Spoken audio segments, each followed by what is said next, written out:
For the first time in their history, Port Adelaide make it 3 in a row.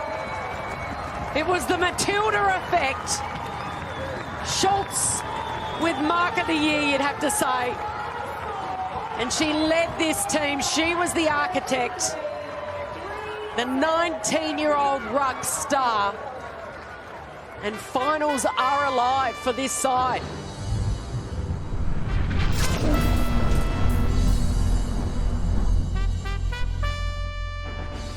Alrighty, hello and welcome to the CREEDCAST. My name's Dave, and as always, thank you for joining us.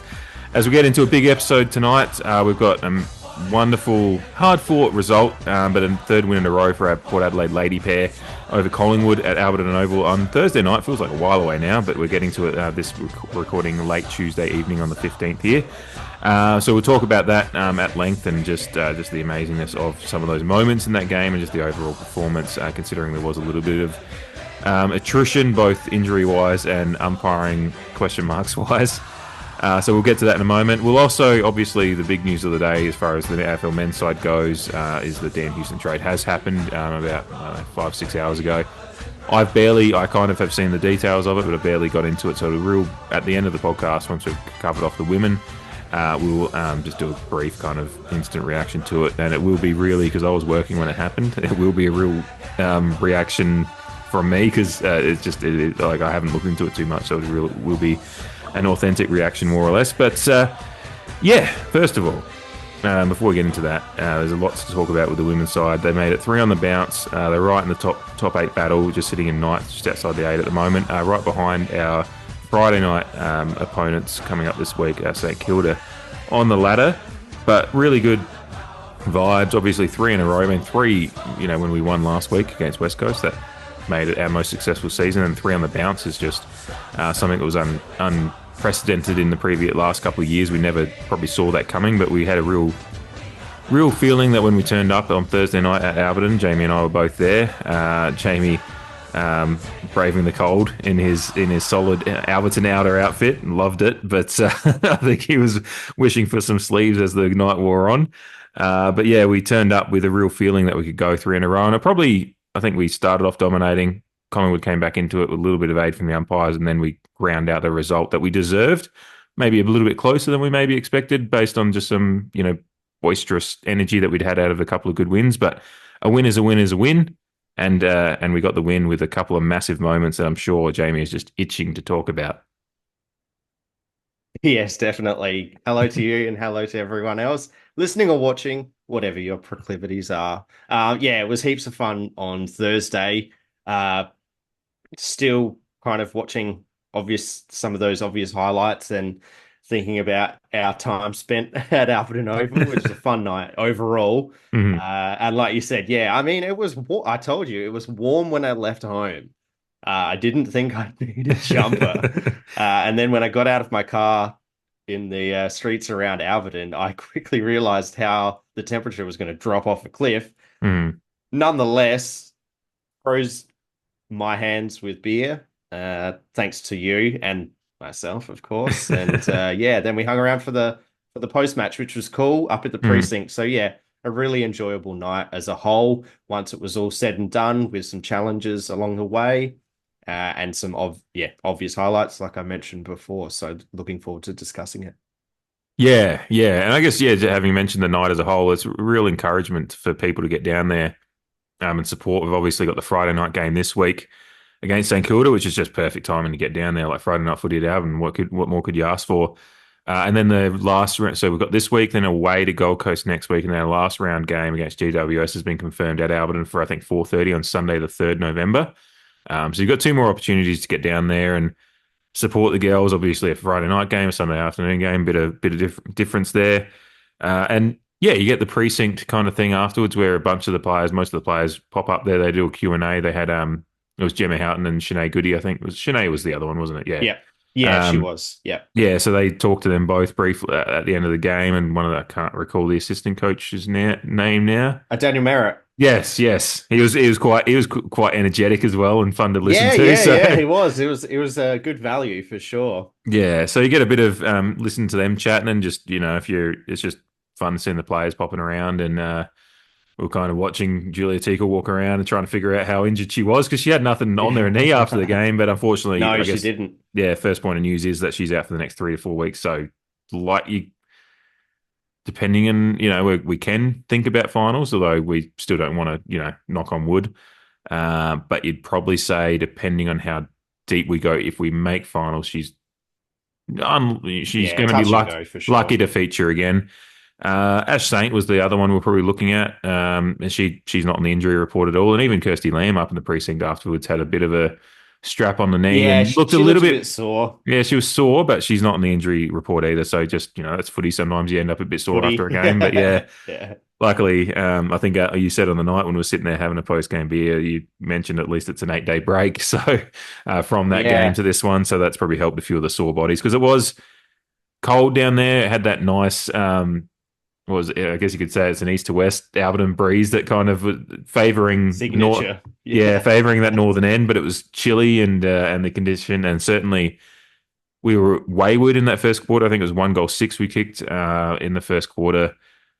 To there, pretty much they had a couple of points there, but we really dominated the play right from the off. We kind of felt like we let a couple of opportunities slip. There were some opportunities that were just off, like Sinead Goody's set shot from out in front, like it faded left, but had good power. It's just she'd love that kick back. Yeah, because she definitely squandered some opportunities. Yeah, excuse me, in that first quarter, we could have really, with the wind behind our backs, we could have really put them to the sword early, and who knows what could have happened after that. But yeah, we just let ourselves down a little bit. I thought we also dropped some pretty gettable marks, particularly inside 50, I thought. While, looking the better side for the first quarter, opening up. Yeah, and it was a couple, like the Sinead Goodies went faded left. Piper Window's set shot was really good, just didn't have the legs on it. Watching that's right. We were kind of like right behind that. That was a good, we both kind of looked at it and went, oh, that's good. And then it just dropped, and she just didn't have the leg power behind it. I love the tech. Got to say 10 out of 10 technique. She started it. Commentators watching the replay, like the TV replay on KO as well, they kind of said you need to start at the right post because the wind's going to take it in. And she kind of did that. It started right and kind of just ended up dead center almost, but just didn't have the legs and got touched on the line basically. Then there's that one. Justine Mules had one that I think she did kick a goal later in the game, but she had one that I think it was her that snapped one that kind of bounced in the goal square. There was no one around. If it had just got a good bounce, it would have gone through, but it bounced right and hit the post. And so a little bit of that bad luck as well as bad luck. And all of that, we ended up kicking 1-6 to there. I think they had a couple of points in that first quarter and really didn't trouble the defense too much, but a little bit of favorable umpiring. The Ash Saint decision is just ludicrous, like that one, and that was a 12-point swing. I think if we get that goal from Saint, it kind of helps start. We just let some opportunities slip, but I think she. Yeah, you sit there and go. That was against the wind too. Yes. Which we've seen against Fremantle at home. It does play a factor, particularly in the women's game with a smaller ball, less penetrating kicks overall as well. And I think the umpiring was okay in the first quarter, like nothing really. But I think in those middle quarters, they kind of just lost their kind of grapple on the game, their feel for the game as well, to coin that phrase. And as the commentator said on Fox, like the Ash Saint, it was just perfect forward craft, and the opposition a player basically just fell over her feet. Which was a set shot right in front of goal. Ash did not look impressed at all. Well, she gave away. I didn't realize exactly what happened live while watching, but she gave away a 50 because she went after and kind of push and shove. No, well, she just went up. She kind of laid it slightly late, hitting whoever kicked it. Like she went after him after the play went on, and I don't think.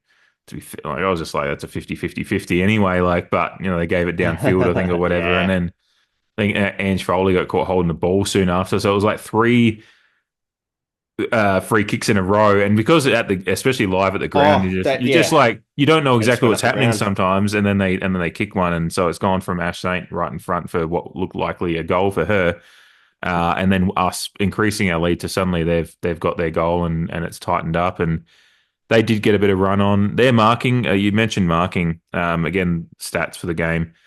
We took 16 marks total for the game to their Mm. 36. So that kind of one of those areas that, again, we've kind of keyed in on a little bit is just one of those areas we just need to get more players more consistent in that aspect. We'll talk about one player that started. Matilda learned how to putt. But overall, that's kind of what helps Collingwood get a little bit of foothold in the game at times and make it a bit more difficult for us because you could see around the ground, like, Jesus Christ, like clearances we won 42-13, like, and some Yeah, monster, just monster wiped them. numbers. But stuff like the marking around the ground, especially in a tight game, does allow you to get opportunities because if you can get it forward with a few, and we just didn't take the mark, so we had to rely on some of that more contested possession and overall game, which we did well. We deserved to win, and we won. You know, we held on quite nicely in that last quarter, even. But Yeah, it was a real professional last quarter, I thought, yeah, similar to in the the West. context of AFLW. Yeah, Yeah, similar to the West Coast one where we probably just like kept they them at kicked. bay. Yeah, and they kicked that one super late. It was essentially a 20-point lead for most of that last quarter of West Coast. And this one, Yeah. Collingwood got one midway through the quarter, but they never got within a goal, which is always just a nice buffer. And the conditions were certainly, you could just see that, it was starting to probably wear on some of the players too. So, but yeah, it was a game that we dominated in so many areas, but yeah, those little areas like the marking again, just that's kind of evens it up against us, I think, a little bit because that midfield was dominant and really, I mean, led by Matilda, but and Dowrick and co. Like there was just such a dominant performance in there from a lot of midfielders. Shout out to Piper Window with 11 tackles, I think led the team as well. Like, Yeah, smashed it. and she's yeah, I keep saying she's growing with every game, Pun and not intended, by the way. there was a couple from the commentator watching the KO. Yeah, Daniel Harford was in good form. Yeah, Yeah. slightly Shout out. gets really critical at times though. I liked it. I liked it because I think he's coached in the AFLW before. He's coaching at And then he Carlton. was I moved think on. he's Maybe Carlton. Yeah. yeah. Oh, he's not coaching there Um, anymore. it Yeah, kind of was putting his coach pants on a little bit in some of those assessments, yeah, pretty raw assessments. And I thought I thought that mostly were warranted. Maybe the delivery was a bit more passionate than it needed to be, but I thought it was good value because with him putting his coaching pants on, it is kind of that essence of someone who deeply cares about the women's game at the mhm, professional level and just urging them to improve yeah, continuously. Obviously, in the commentary box now, but that's the kind of essence that I got from mhm. his commentary was quite critical in certain moments where players weren't making an attempt to dispose of the ball and were or either weren't penalized for it. Just positioning, inside 50 strategy, and just a general strategy as a whole too. I thought I thought his commentary was pretty worthwhile. He had a Um, good read for the game, like because I think at one point he talked about how Porter structuring up around the ball, like or behind the ball, might have been ahead of the ball actually, and just said like they kind of he would have liked to see a slight different setup. Like I'm trying to think what it actually was, but yeah, he's going, Collingwood put a number back, and I know one play in particular, Emily Borg actually followed her forward yeah, because was that up the Borgs? ground for us. Excuse me. Um, Hmm. yeah, Borg's opponent they swung her back, so therefore Mhm. Borg went with her to equalize. Borg managed to get a mark, and then she just kicked it to someone who wasn't really making a lead, was half open. Telegraphed it too But then much. Collingwood found another number, Mhm. and after that, half was saying like, make sure you even it up. As many players as they've got inside 50, equal it up because you're putting them under pressure. Mhm. You're not allowing them to have that loose.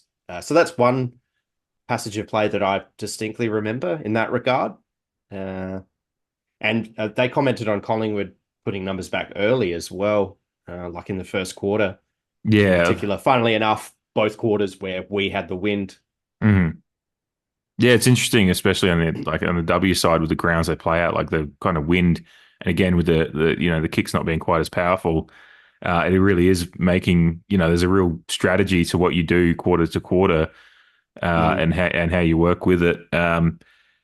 Yeah. His especially there's a lot of people that talk about just on the finishing up on the commentary part of it. Like if you're going to have critical commentary about AFLW, just make sure you know the game, and he does. He's Yeah. coached it, yeah, because that's probably the biggest thing is like you have men that watch the game for 5 minutes and go, oh, this is shit, but then it's just This like is crap.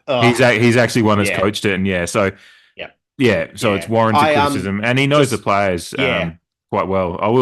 I don't like to beat up on I'm blanking Underwood because she Kelly does Underwood. Yeah. she does mess up players' names so often, and like I think It is, yeah. Again, I another think it's person who deeply cares about it. And I watched AFLW on Fox, the kind of Sunday wrap-up show yesterday, and she's very knowledgeable about the competition itself. yeah. But just in those play-by-play moments of a football match, yeah, she does just let it slip a little bit, and therefore having to correct herself, which Yeah. just feeds the trolls Mhm. like 100%. It's just you want more people caring about football, and in the context of AFLW, you want more and more people caring about it, of course. Mhm. And she does, yeah, just let herself down a little bit.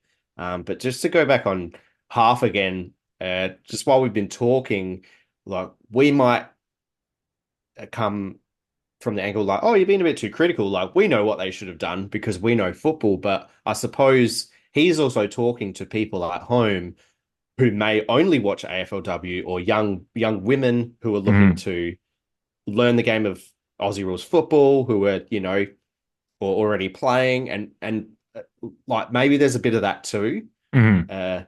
Like this is what these girls should be doing. So you, the viewer at home, who maybe a young lady or a woman playing local football or something, can learn through that critical lens at Yeah. the game, the females' game's highest level. Mhm.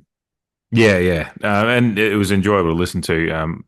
Just Mm. some of the they even made comments. There was, I think, someone, I couldn't catch what they were yelling, but there was someone yelled out something at the umpires at one point on the boundary, and they kind of chuckled and I said, "Oh, think this is do what." do we know? I think we know who that was. Oh, There do was a we? guy. Well, like there was a guy near where we were standing who was constantly had a punt and Oh, cartridge was in his hand, that? and he had plenty to say. Very Yeah, encouraging, I'm sure, from his point of view, but it was just constant. it I was. don't know Yeah. if he was the one, but yeah, I Well, just remember it him was from over on the Thursday night. outer. The commentary, the camera was over on the out, like it was a play over on the other side in front of the MG center. So whether it was Right. whether it was a microphone picking up something from the other side, but I assume it would have been over that side. But that just standing on his own, just vibing. Yeah, Yeah. very Getting nothing. behind the girls for Yeah, sure. he was yelling a lot, but nothing uncouth. Like I probably let slip a couple Yeah. of f bombs at umpires at the most. Yeah. But he was I did. he was quite supportive and yeah, worthy of the entertainment. I wanted to shout out before we get into some of the other stats and the game itself, just how good the Pride Guernseys looked out there as well. Great to see the For sure. all the Pride stuff around the ground. And it's a real worthy celebration. There's been a few people in the Twitter comments wondering why, and it's typical stuff. And I've just told, Yeah, it is uh, pretty rinse and repeat kind yeah, of shit. yeah. I think someone But said, again, by people who probably don't even watch AFLW, and they'll pretend that that's maybe a contributing factor, but it's really just that they're a bit ignorant. yeah. Um, There's a yeah. great article by Marnie Vinyl, who's now at ABC, that's kind of covers off. There's a lot of interviews with female players and in the LGBTQ plus community, and she's just the ones that are playing and in that community, and just what it means and how difficult it can be, and what it means to come out, and what it means to play in AFLW, and what it means to be able to be a part of Pride Round as well. So Yeah. give that a look. It's good, for those like me. Nothing of it is surprising because I've been around it a long time and understand the community a bit. But there's a lot of people that just have no idea and don't have, but maybe there's people that are idiots like the ones in the comments that aren't, that article is not going to change their mind. Maybe they should give it a read and let it start the process maybe, but there's a lot of people that genuinely just don't understand, and that article will do a lot for you. So look that one up. Marnie Vinyl, great journalist at the ABC, and she wrote a really good piece on the whole, why Pride round means so much for the AFLW community. So and the fucking and just from an aesthetic standpoint, it just gives us an excuse to see.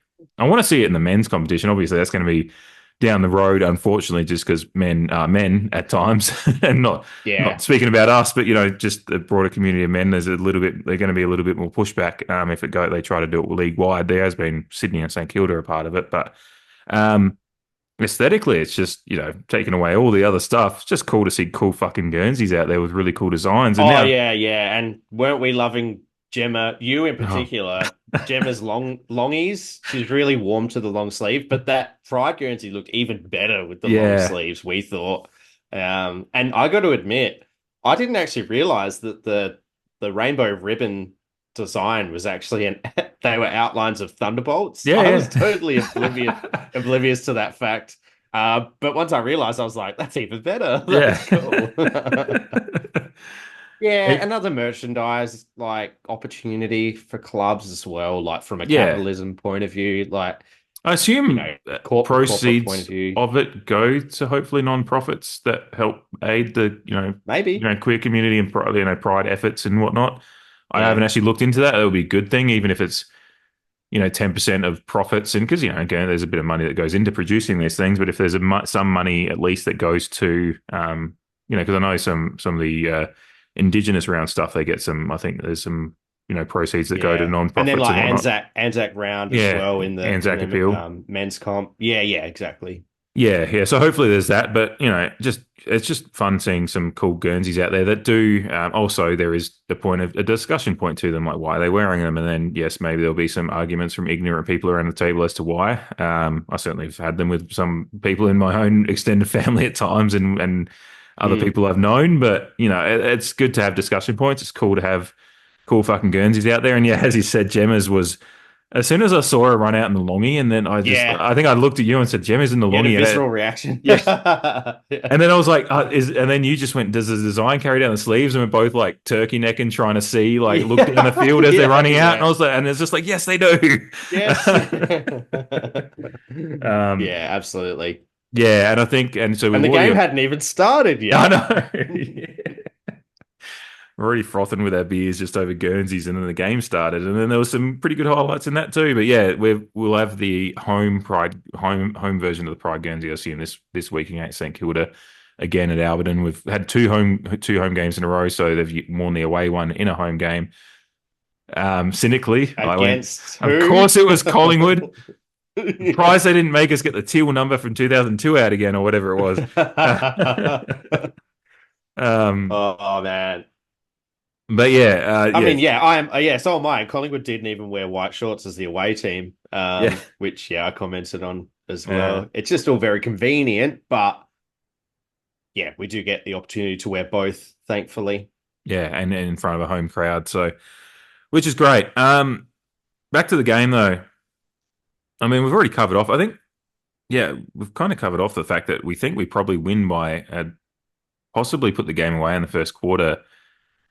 If it doesn't, if we kick a bit straight over and it's like 3 goals 4 rather than 1 goal 6 or whatever, if you just even that up to almost 50-50 or 4-3, if they only still kick their couple of points, then that's almost a game. Like in AFLW, you're already well behind, well behind if you're down by a 20-point margin at quarter time, though, we proved that can be overtaken pretty quickly last week. But I don't think Collingwood were the kind of team that had that in them, and they had to get a little bit of some of that fortuitous for umpiring decisions. And then they did use that as a springboard. And I'm really actually quite impressed by the fact that we, in the third quarter, we actually started the quarter down by a goal. Like Collingwood got that little bit of run on. There was a little bit of trepidation. We were, I don't think I was worried, but I was just like, geez, this is one of those games that could get away from us if it keeps going this way. But I was really pleased with how they responded in that third quarter.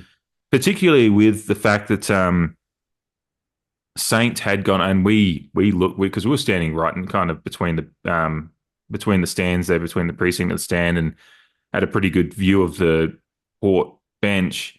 And we saw Saint come off and kind of limping a bit, and she's doing a looked like the motion she did was like sheathing a sword towards her hip. Like she was really animatedly, limping, and then she's pointing at her hip, and we're like, oh, she must have got it. We were like, like a bit of a corky or something in her hip. Yeah, I thought it was a little bit corky. Yeah, turned out to be.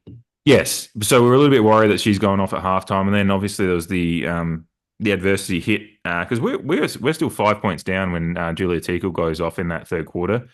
And she's looking very, very sore. And obviously, we found out since it's a 3 to 4 week injury. So, and at that point, we're like still unsure if Saint's available. Like she's come back out. She didn't come back out in the field, but we knew she was on the bench. We could see her down there, but she came back on and fought valiantly. And then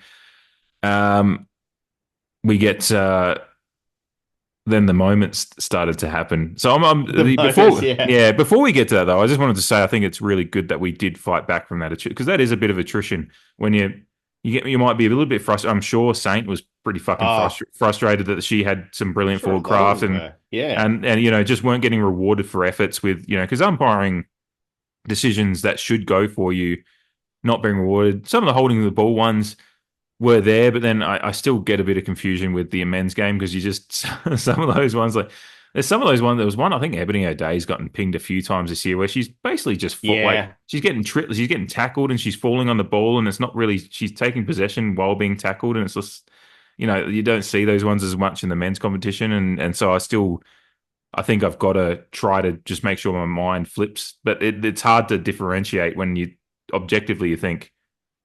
The men's are the more professional competition. Obviously, they're the ones that should. Yeah, they're the ones like kaput. Yeah, right. Yeah. So why are it's hard the girls to keep up? And the girls are making genuine efforts. Like they're not. This isn't. I will say the bloke competition have got it pretty handedly down as to how to try to fool the umpires. Whereas the women's competition, while getting better and better, is still a lot more raw. Yeah, it's still a lot more raw. So that, so that like Ebony O'Day. Like getting tackled into the ball as she's trying to make a defensive effort I think it's a genuine, like she's not, I just don't think she's a fair veteran at this point. But anyway, there was a lot of attrition, some bad luck, and we're a goal down. We get a point, and we get within 5 points, and then Teakle's going off, and the Saints coming back on, but we're unsure what kind of impact she's going to have. So it's just like we're kind of I'm sitting there thinking this could be one of those games that gets away just based on just every bit of bad luck. But then the first moment, and both of the moments. So we're going to talk about Houghton's goal of the year and then Schultz's mark of the year. But both of them came from some really good moments in the lead up. Dowrick had this beautiful shimmy shake through traffic, like got past three or four players, and with a little bit of hip movement and just a great, like that would be. If we were doing the Sweeney or whatever, we're going to. By the way, we're going to change the name for that next year. We're going to find a more permanent name. But we've loved doing it this year as a Sweeney. But if we're doing that for the women's, which we're going to have to probably do next year, because we're going to. I think there's 3 or 4 times you and me in the game were like, that would be a Sweeney. So that's Sweeney. Yeah. But this Dowrick one would have probably been my nom, especially after I watched it on TV again, because she just shimmy shake through some traffic, got the ball into the pocket, and then I think there was about 3 stoppages before it got to the Houghton taking it out of the ruck and snapping it. But it was Dowrick getting it in there, and then eventually it leads to it's not a goal assist. It's not a direct goal assist or anything like that, but it is a moment that, and especially with how the W game works a bit, getting ball entry deep into your forward 15 and getting stoppages is a great way to goal, especially when you've got the likes of Gemma Houghton, who just is having one of those years. Like she didn't have as much of an impact in this game, but she had such an almost game in my opinion, especially like that first quarter we were talking about, and her first half as a whole. So many marking opportunities I thought went begging for her in particular, which was a little disappointing.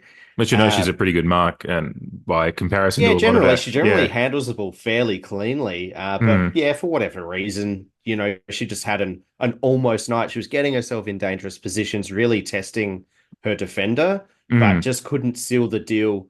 And then, Yeah, even before this moment, like I thought the attrition factor that you were talking about, but I thought we were threatening for the entire time, pretty much.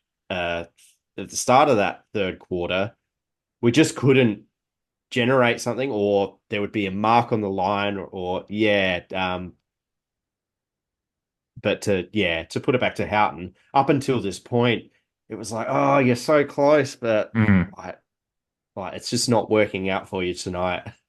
and then like to know after the game that in the ruck contest, her plan all along was to take it out and have a shot, throw caution to the wind. It was just amazing moment of brilliance, as the commentary put it. Yeah, and that's awesome moment to be around live for sure. Yeah, no, I think that was the most got us back on a roll. On a scoring roll. Yeah, got the vibes good again, because there was just that little bit of, when you're at a footy game, anyone that's listening to this that's been at any sporting event, whether it be, if you're listening from the US, and thank you to those that listen from over there, if you've been to any sporting event over there, and certainly us at footy games here, whether they're big or small, like, it was 2,500 at Alberton on a Thursday night, something I think, like that. Which is a pretty good crowd for a Thursday night. It was school holiday, so it was good vibes down there. But when there's a bit of like just umpiring decisions, and then the opposition gets a couple on you, there's just that anxiety that goes through a crowd, and so there was a bit of that there. So it kind of just, when you score one like that, even just for the pure brilliance of it, it's a real circuit breaker, because I think the crowd, like, we all just forgot all the anxiety we'd had, and were just amazed by this goal. And we didn't even get really a good replay of it. I didn't get a good view of it until I was starting to see it on social media later on, and all of that. But we knew from where our vantage point, it was a pretty fucking good goal. And yeah, there wasn't a lot of space. No, and it's one of those goals that would be right up there for a goal of the year in the men's competition too. Not that we always want to compare to men's, but we want to give them their due, because too many people try to compare them to men's in a negative way. They deserve to have moments where they do show football brilliance that's on par with what is the most professional of AFL competitions, women's or men's. Yeah, it's an incredible goal that most would love, and most in whatever gender competition it is would be saying that's one of the best goals that you'll see in a season. So yeah, and it's just a great, Gemma's she's kicked, I think the last 3 weeks she's gone 2 goals per game. Like this week we only kicked 4 for the game. She gets one major one still, which is great. So she finds a way, like finding a way to have an impact when you're not, like you said, when you're having an almost game, you're not quite having because the last couple of weeks it's been like there's been 2 solid quarters of Gemmas everywhere. It wasn't this game. Oh, yeah, amazing, yeah. Yeah. Made my best players. Yes, yeah. But it wasn't this game this week, but she still found a way to have a massive impact in a way that it switched. Like I said, it was a circuit breaker for the vibes, and we started getting back on a roll, which I think it was Justine Mules in between the 2 big moments. She actually had a fucking pretty good goal herself as well. Yeah, I was going to say it was a fantastic crumb and then kick from a stoppage to her goal in its own right. But it easily gets forgotten in the context of things, doesn't it? Yeah. And actually, before we get to it, because we're going to get to Matilda in a sec, because I know Jamie's probably got a solid 20 minutes to an hour and a half on that.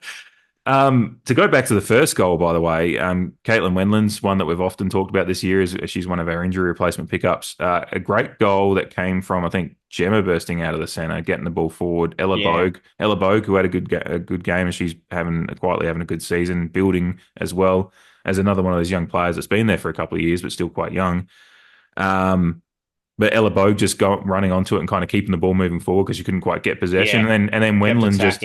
Yeah, Wendland just having that like Robbie Fowlis, like goal scorer in the box kind of technique to just fire it towards the goal and score. Tap it in. Yeah, and scored comfortably. Like obviously it hit the goal umpire, and there was a little bit of just a moment. I don't think it was they were that worried. They were just kind of the goal umpire was probably just trying to figure out if it hit the post before it hit her, but clearly didn't. And yes, yeah. So that was a great goal. We only had 4 goals in the game.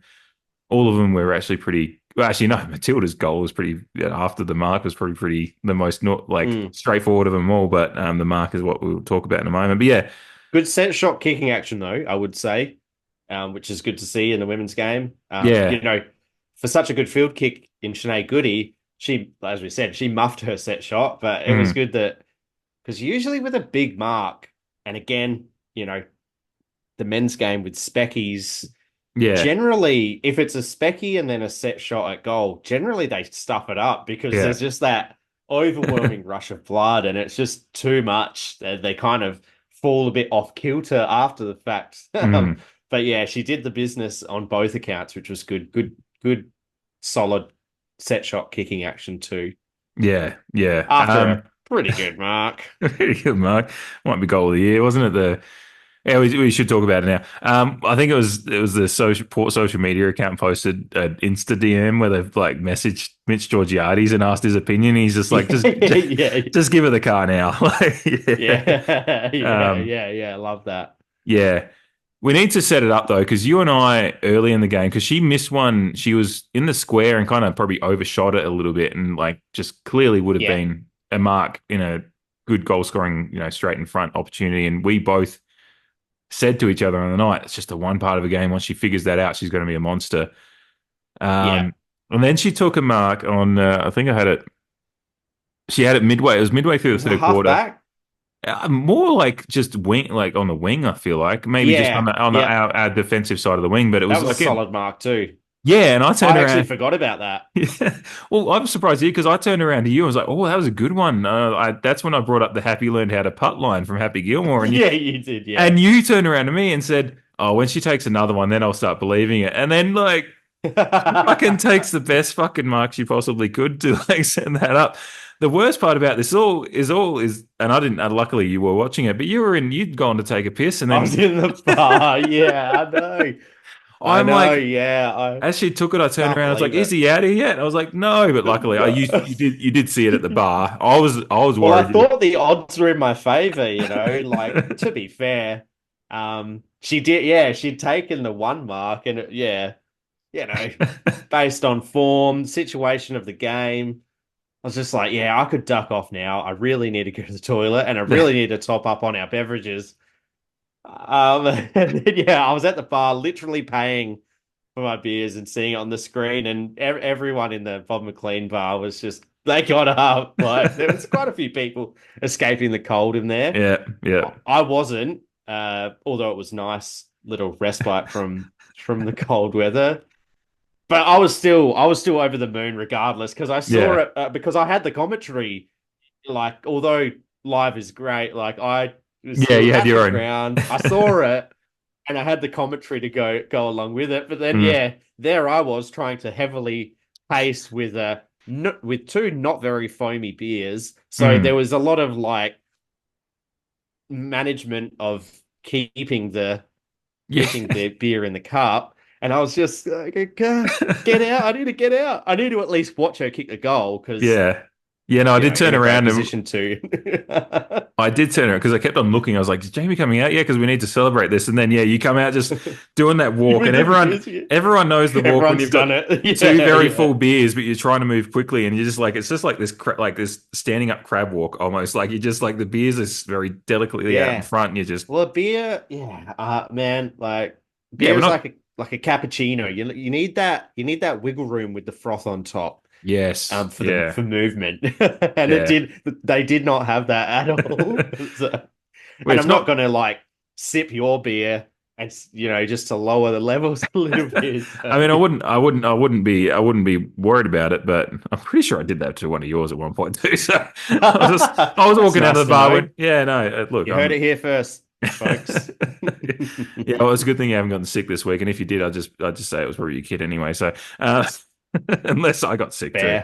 But it was great for her to finish off. But the one thing is interesting because watching from my vantage point, it looked like she just got the TV views are good, but from seeing it live, like where I was, it just looked like she got way up. And there's that great photo that everyone's seen on social media. Whoever awesome that photo. Photographer that got her right at the high point of taking the ball, incredible. I wish I'd actually only just thought of it. I wish I'd taken the name down to give him a plug because the photographers in the AFL community on both sides just do some incredible work to capture our game and capture the moments. And that photo. That's what you sit there for 120 minutes, although less in the women's game. That's what you sit there for, for that kind of moment. And yeah, like you said, whoever they are, credit to them. Wish we knew, and they're just, I've got the one here, and it's a perfect photo. That photo is going to maybe not last the test of time, but that's going to feature for a long time yet. It might, because the mark there's a few social media accounts out there that aren't poor at all. I mean, I mentioned Marnie Vinyl, the journalist, before. She, was retweeting it and being just love heart eyes. There's a couple of other accounts that were just like mentioned just Port in general as a vibe is fun to watch at the moment. And then a lot of people, good feedback. Yeah, and a few people even said it's not just the mark of this season; it's the mark of this early AFLW era. It's like because a lot of people are talking about Matilda's game and how young she is and how developed she is already. Obviously, we've talked about her needing to mark better, but she took a step up in this game. Consistency going forward will be the thing, but she clearly that's going to be good for her confidence in that aspect of the game. But people were just are talking about this mark as just this great moment for the era this year, but the era as well, because it kind of showed an athleticism that that ability to take a mark like that. I feel like there's a player for Richmond that was tried to take a few of that, and there's one for Adelaide that actually tried to take a few against us as well, but didn't pull them off.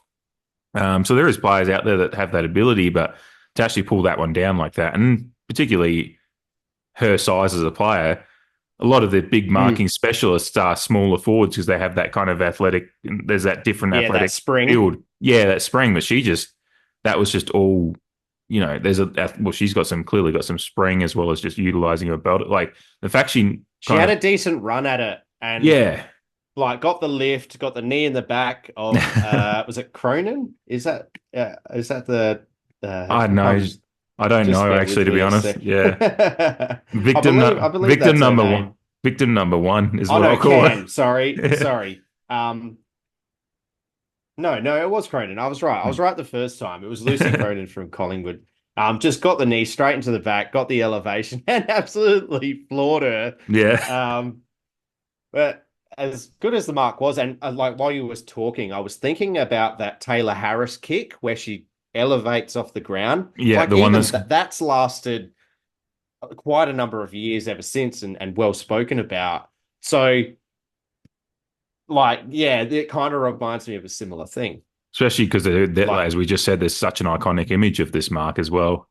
Love as well. It's just, again, love to Gemma's longie. Like, she's in the picture just kind of there, just like, you've got it. But the best thing that didn't see on the night that I saw in the replay, and the commentators make point of it, is just like they said, watch her reaction as she's coming down with it. Like, you see once she's got it in her hand, she's just like, oh my God, I fucking did it. And you watch it in slow-mo, and she's just got this wide mouth, wide-eyed look like, oh my God, what did I just do? Like, she's realizing as she's coming to the ground. And great work from a few of the girls got around her and just said, calm down, go back, take your time. Yeah. I can't remember who it was. Their reaction, though, in the immediate moment and aftermath was like almost just as good as the mark. Like, everyone's just And if you took an image from that side of things, there's as much elation from the Port Adelaide players as there is disgust from the Collingwood players. Like, what just happened? Yeah.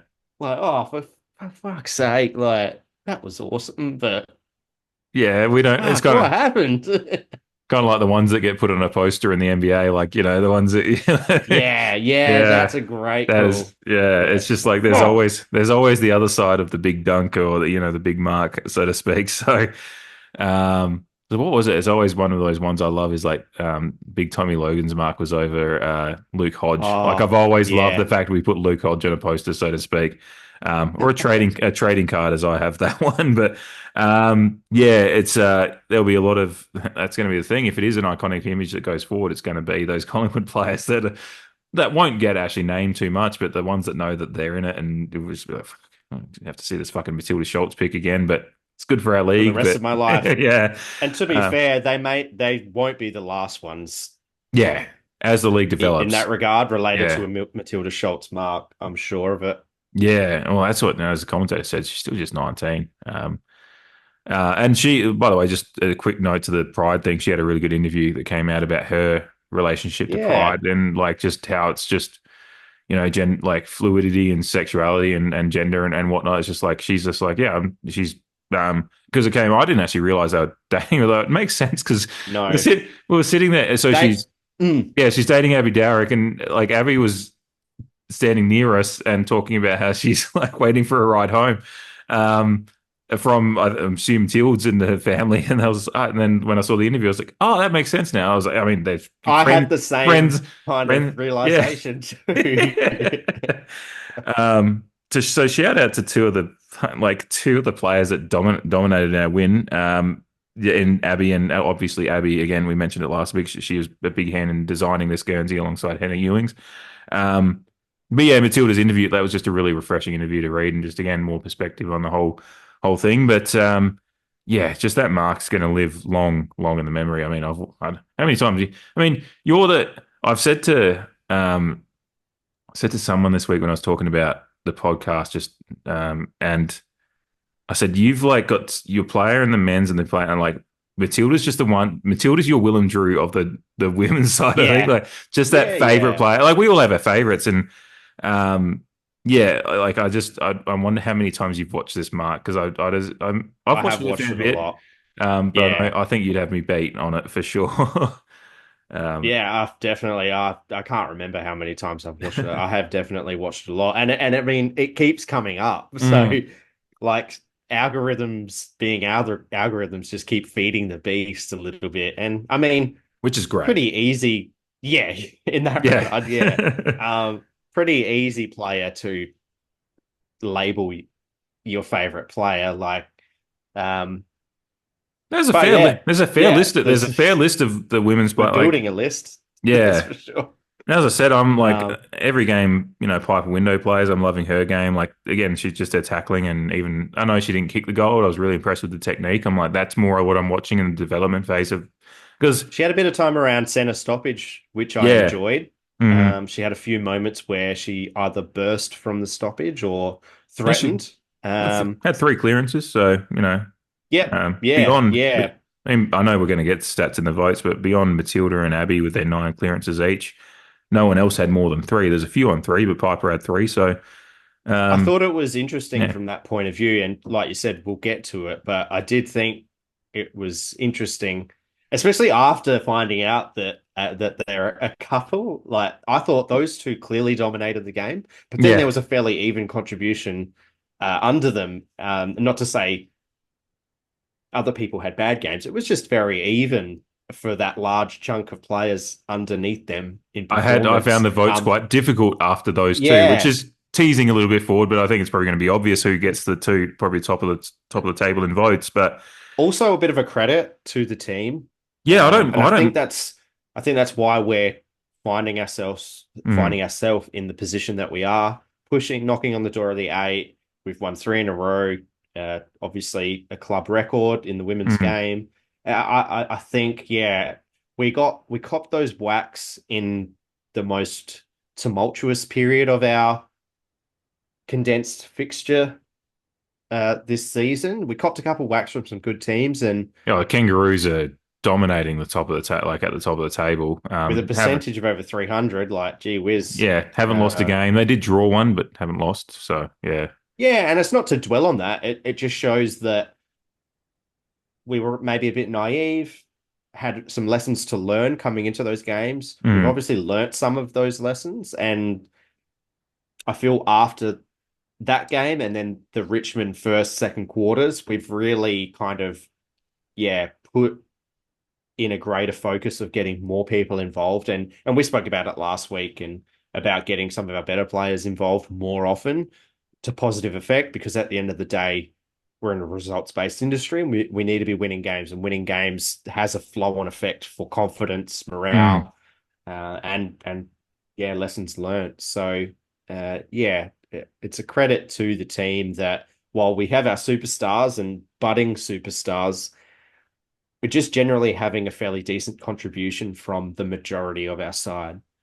Yeah, yeah, and like I said, there's again some of those the likes of Wendland being on the goal scorer sheet. There's three pretty big players. Like again, Juzzy's goal was great, and she's having a really nice time as the stand-in captain. And credit to her for taking on that role. And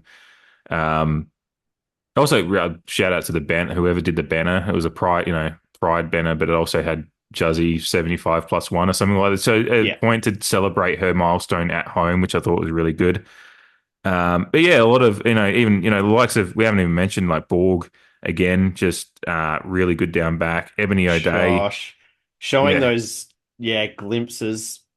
Yeah, you really. And I mean, again, even in this commentary, even still, already being spoken about as a good defender of the competition, and she's 19. She takes some of the better forwards, as we spoke about last week. But still so much scope for improvement, astronomical scope for improvement. And going back to Wendland though, I like that she's contributing on the scoreboard over the last 2 to 3 weeks as well, to go along with some of her off the ball efforts. Because she had 5 tackles in this game. She only had 3 disposals at 100%. The tackling's always been up there. Yeah. Like always. But, for the season. Early doors in the season, her tackling was kind of her one wood. But she's adding to it as the season rolls on. Yeah, if you can take 3 disposals or have 3 disposals at 100% and, have 5 tackles and kick a goal in there, probably not doing too badly. So, yeah, and then just the likes, as you said, Borg's game again. O'Day was just a beast. Not required quite as much to put on some of the efforts she's put in some games where have been a little bit more. Although she was required at times in this game to, because it was. She took a nice intercept mark in the third quarter, which was good. Gained a bit of praise from the commentators. Not much, that people who watched on Fox would, just kind of repeating what the commentators are talking about. But holds us in good stead for the next few games that we've got coming up. Whether we see any management of players, like we managed Syme, I thought she came back in fairly well after a rest. But we're kind of past the condensed part of our year. It is just week to week. It's week to week football now. Exactly. We've got Friday night, which is good. We've got Friday night, and then we've got 8-day breaks the rest of the way, because we go Friday night this week. I think it's Saturday against Gold Coast away, and it's Sunday at home to GWS. So we've got nice breaks between each week going forward. So that's interesting. Yeah, it is. It kind of works out well, and we are not wanting, again, knock on wood, but I mean, even some of the articles I've been reading just on the team, the expectation is where Port are at, they should be winning 2 of their last 3, and then St Kilda's the real test this week. That's the real tester. Yeah. One name we haven't brought out, just nothing much to say apart from good game, but the other I meant to make mention, we kind of talked about Derrick's pre-involvement to eventually to Houghton's goal. Maria Maloney's kick, and I looked at the time when I was there on my own, as you were in. As she took that kick, I went, geez, I saw it. Yeah, I was like, geez, that's a good kick. And I think, like, to myself, and as the sentence is finishing, to myself, it's when the mark started happening and I kind of started cheering, so it kind of forgot. But that kick from Maloney to put that in there, just nice penetration, perfect drop punt, perfect, just a real actually classy perfect kick. Spot in the 50 to kick to as well. Yeah, no, it was actually like, again, I don't want to always compare to men's game, but I like to do it positively because, again, a lot of people do it negatively. That's a kick that you when you see your Zach Butters or your HORNE-FRANCIS take, that's exactly what you want out of them. So that was that kind of kick. And obviously put it to the spot for Matilda Schultz to take the mark of the year.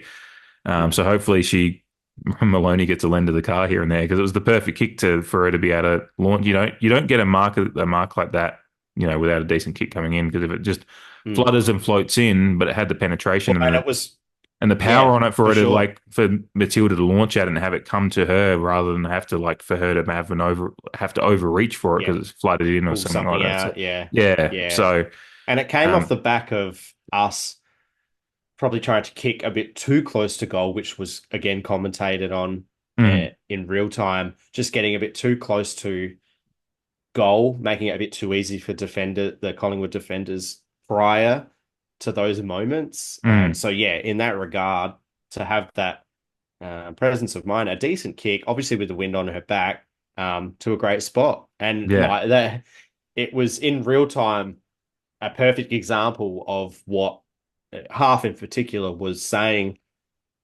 for us that what we should be doing. yeah, Where we weren't in the beginning, Maloney made sure of it in that moment, and yeah. And look what yeah, happens. Yeah, yeah. can't get much better than that. Yeah, no, I loved it, and yeah, again, just one of those players that we hadn't even made mention of, but had a pretty good game, got into the coaches' votes as well. Maloney did so. Um, Anything else before we get to? I know I haven't done too much of the team stat stuff, but I think the marks was and the stoppage, obviously, or clearances was the big thing. The rest of the stats are kind of more or less what we Yeah, generally have in a game. The marks, yeah, obviously, probably less. It's probably less so. Like I think we won more stats overall against West Coast, funnily enough, who I yeah, would say are a better side than Collingwood. I think our best in this game elevated us to then obviously get a win. But I thought it was good. It was a Collingwood good game for us to be able to say our talent actually won the game. Like it's good to have a little saying bit, that our yeah, superior, yeah, just talent around the field helped win it because yeah, as you said, yeah. Collingwood did. Just that, Mm, yeah. I think the clearance dominance, which is just so she's huge.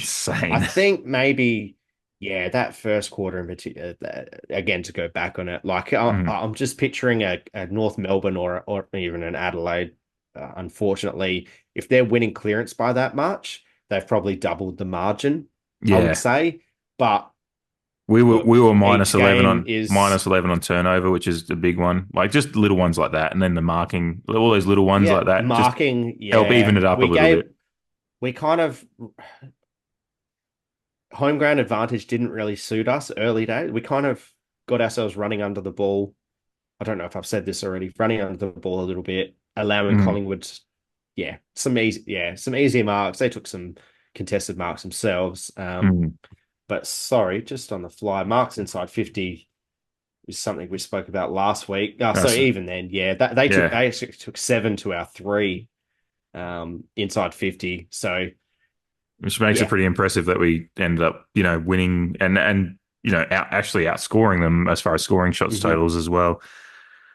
Yeah, they tackled more than us, which on season average we're +3 on tackles, but they were +11 in the game. So they kind of flipped this. We talk about it in the men's game a lot. When you flip the averages in your favour, sometimes getting help. So they did flip a few. We took less marks than we averaged. They took a couple more than they averaged. They tackled, had almost 20 more tackles than they averaged. We had only 4 more than we averaged. So but the fact that we dominated probably at one area that in particular in the women's game, getting the ball out of stoppage and because the women's game is being more lower scoring overall means it's more of a territory game because you need to territory helps you get those scores that you do get. So us being able to win the clearances and get the ball forward out of clearance ultimately just gave us those opportunities despite some of those statistical markers that we still need to improve. But yeah, I mean, turnovers. That's the one thing. Geez, the AFL website doesn't give you a lot of the averages. I'm looking at it's I just, know the statistical part of AFLW is a bit disappointing. yeah. Obviously, they've got a bottom line to look after on one hand, although they're a not-for-profit organization.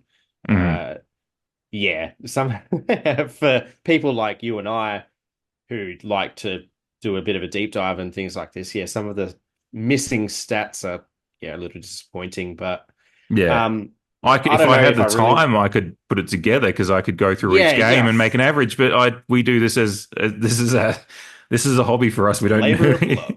Yes, it is, Yeah. and we do love it. But it's well, I don't have. I could go through and do it, but I don't. Then the AFL would need to pay me because I don't have the time otherwise. Yeah, give me a Um, job, champion yeah, data. Yeah, I'll fucking do these stats for you if you want for the W because we want to see more because then it helps develop the game if people can do more stuff for it like we want to do. So, but yeah, was there anything else in particular you wanted to touch on before we get to our votes? I just wanted to have a minor rant before we go into our votes, so hopefully shit sandwiching it a little bit. But I'm here for it. I think there was a bit of a wild overreaction to a couple of poor games in the last week that encouraged a lot of negative feedback and a lot of whoppers in a lot of social media threads and comments. And to be honest, or to be fair, like probably shouldn't be giving any light to it as well, because I think it's mostly coming from people who don't watch a lot of AFLW or are happy to punch down. And I think that's exactly what it is. It's a lot of punching down, which is typical bully behavior in any sense of the word. Like bullies only punch down; they never punch up. Really, on people, peculiarly almost unique Australian thing too. Like Aussies love just a chance to punch down. I don't know why it's the tall poppy thing.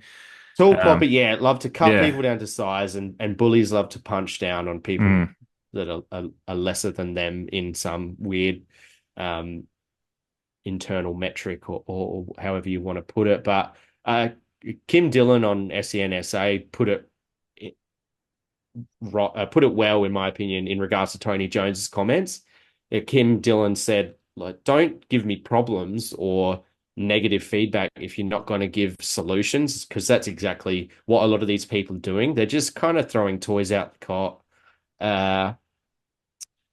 really focusing on certain aspects of AFLW without considering context, history, anything. It's very reactionary. It's very narrow-minded, in my opinion.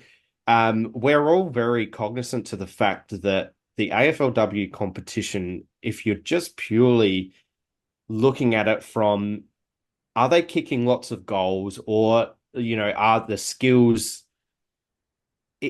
at the level that it is in the men's competition, it's just a totally unfair reaction and opinion to hold. Like, if that's a reason why you're not watching it or not contributing to it or not supporting it, I think it's a bit narrow-minded. For me, I'm very aware that, and I don't, well, personally, as you know, and I know you would, we don't compare it to the men's game holistically. Like you said, we can positively compare it to kind of try and hit back, but realistically, you're not comparing season 2024 of the women's game to season 2024 of the men's. That's ridiculous.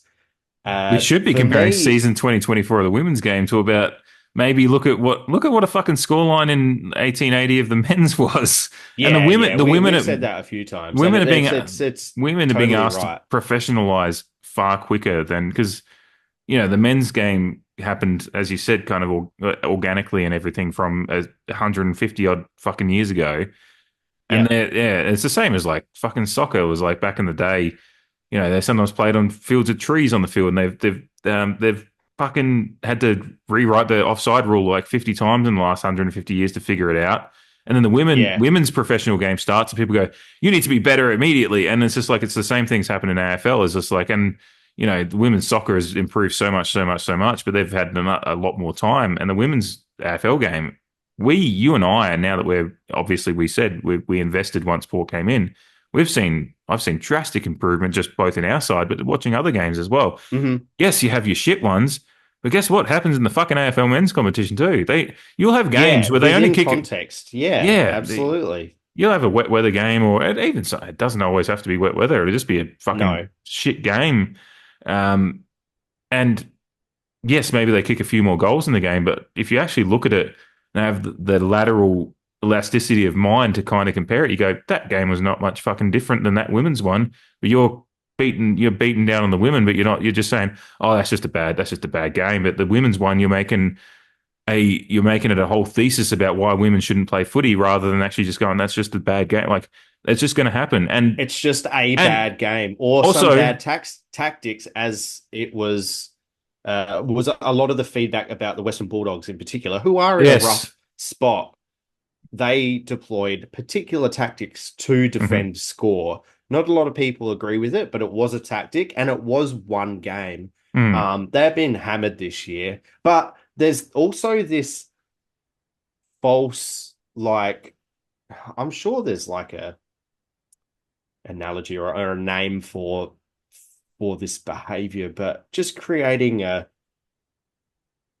like, people are saying, oh, they're ramming it down our throats, like they're ramming AFLW, a bit like the Pride round, to be honest, as well. And it's such a bullshit, like, it's immature, actually. It's like, it makes no me one's want ramming anything down your throat. it makes me want to lobotomize myself with this fucking beer bottle. Like, just don't. Yeah, Why are people so but fucking you've dumb? seen it. Oh, You've seen it. it happens. Everyone's seen it. Yeah. Like, we live in a digital age where you can literally unfollow, you can block the AFLW accounts if you want to on social media, that is. You don't have to watch AFLW. Yeah. But again, if you do and you're critical of it, what's your solution? Don't just fucking spew shit online if you're not going to offer a solution, because no one's ramming anything down your throat, and we're just trying to create a professional pathway that's going to last the next 100, 200 years, rightly so, for women who want to play Aussie rules football as a profession.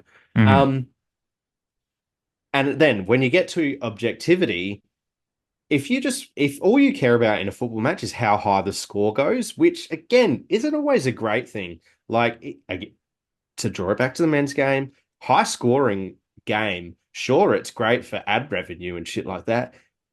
But sometimes I look at a high scoring game and I go, that's pretty shit defense. Like, like, it doesn't necessarily mean it's a good game of football. But for me, AFLW, it's not necessarily about how many goals we kick, Port Adelaide kick. It's an opportunity for me to support my football club. Like, and we've mentioned there's something genuine and something kind of fulfilling, in a sense, of getting in at the ground floor for me. And I'm sure you have a similar opinion. Like, we're watching this improvement in real time.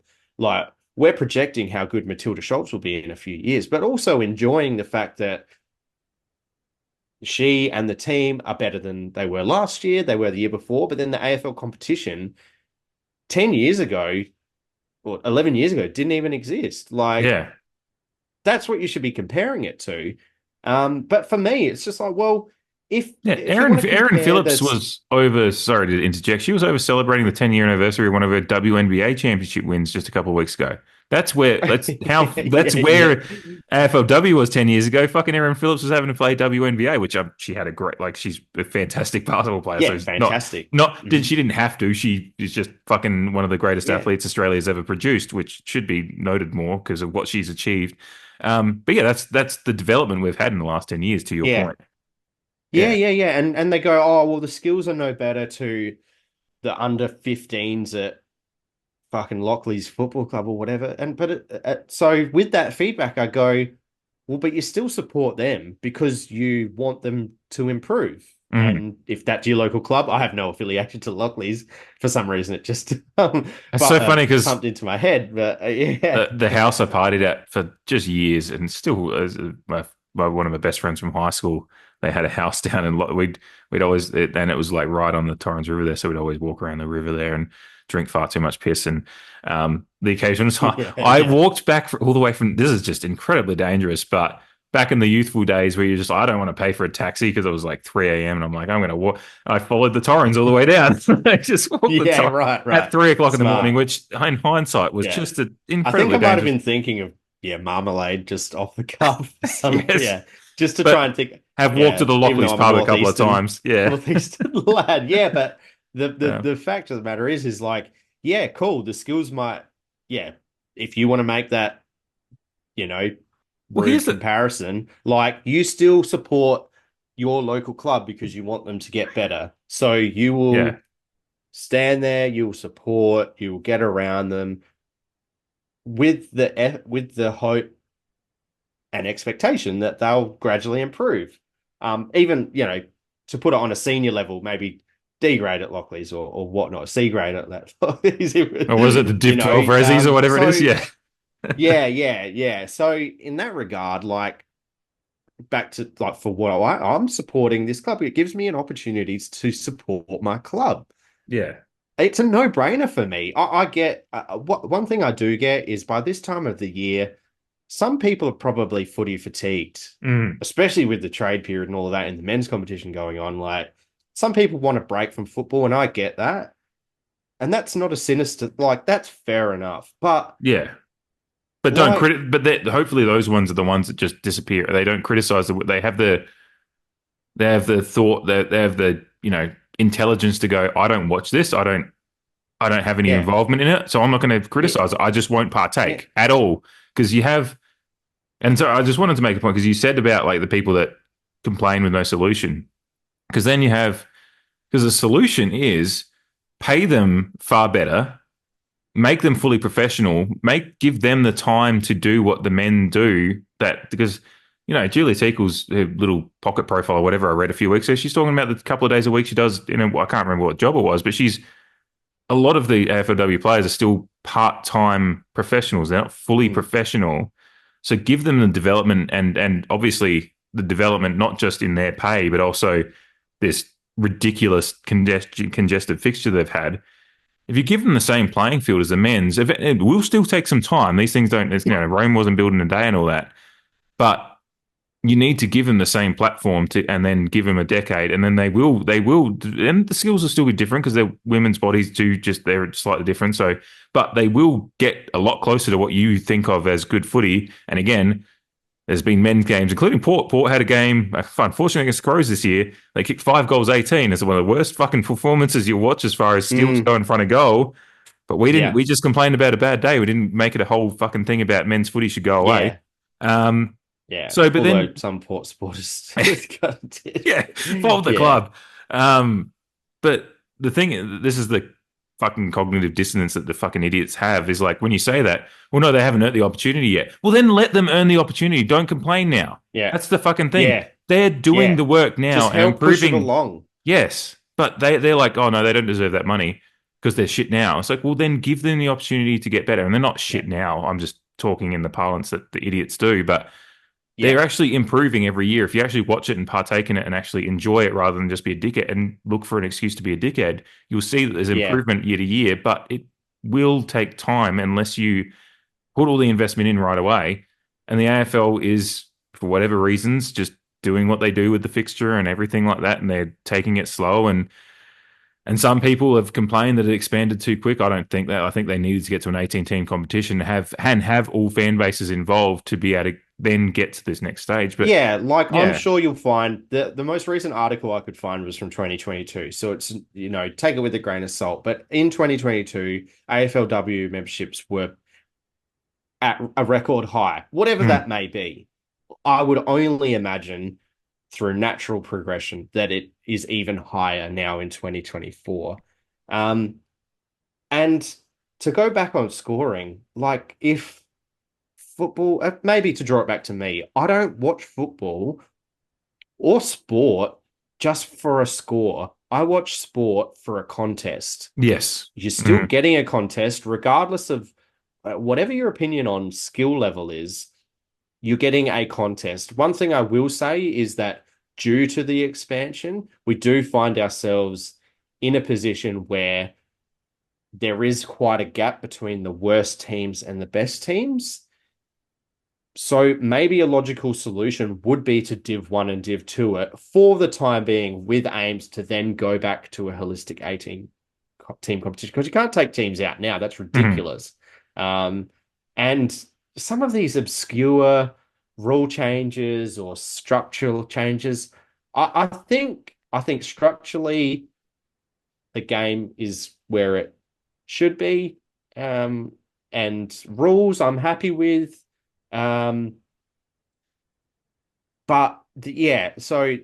a logical solution for me would be to split them into a Div 1 and Div 2. It would force a finals change, you Mhm. would have to do a top four, like in local Yeah. sport, or a top five, maybe, just depending. Maybe Div 1 is a top five and Div 2 is a top four, because there would be an uneven amount of teams. But Well, you could do 9 and 9 and just do it like the Sandful pre adding the Crows. I don't know.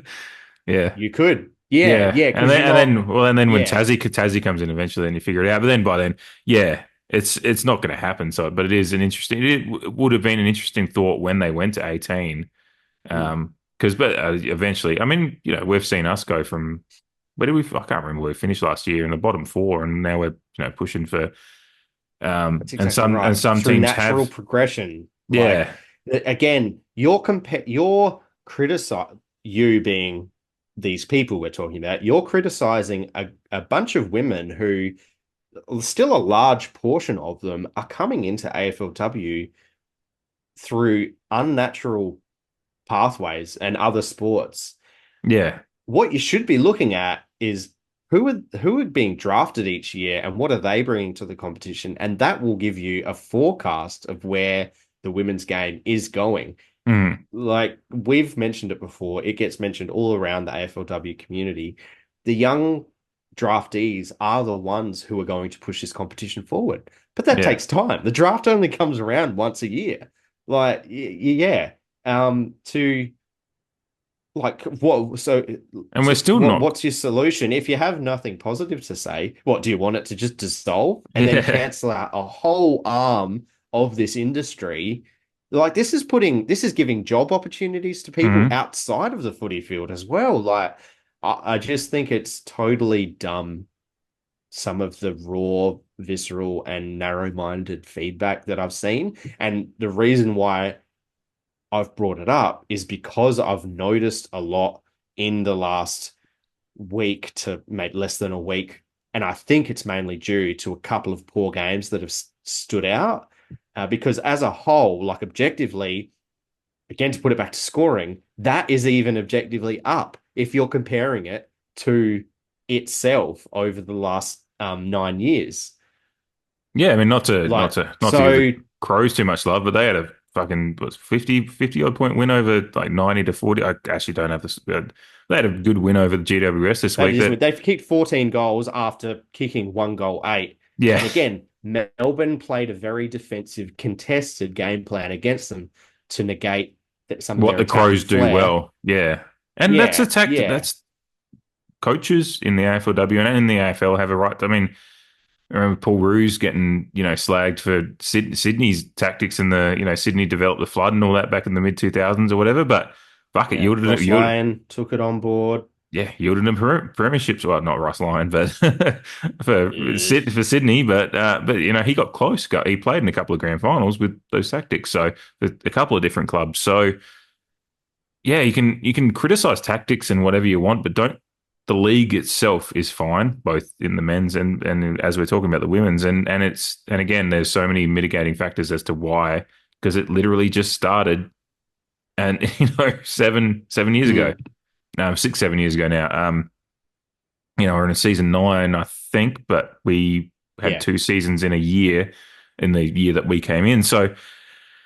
Yeah, we're not even a decade into a brand new competition, and we've seen so much growth. And it's just like, and yeah, unless you have a good idea to help develop that growth organically, then just shut the fuck up because you're not helping at all. Yeah. You're Oh, just and I'm sure, yeah, I'm 100% sure once AFLW gets to a level that they think is adequate for their time, they'll jump on board. No doubt about it. No doubt. yeah, Because you can even hear it on sports radio now. Oh, I've got all the time in the world for women's cricket and I'll watch netball and stuff like that. And it's like, well, that even took time to get to where it is now. Like, yeah, so you're kind of defeating your own argument. Like, sure, tune out of AFLW, but I can guarantee that they'll be back when, yeah, it hits a level that is, you know, skilled enough to, yeah, warrant their viewership, which is some yeah, bullshit opinion as yeah. well. It's real sing when you're winning kind of stuff, isn't it? Yeah,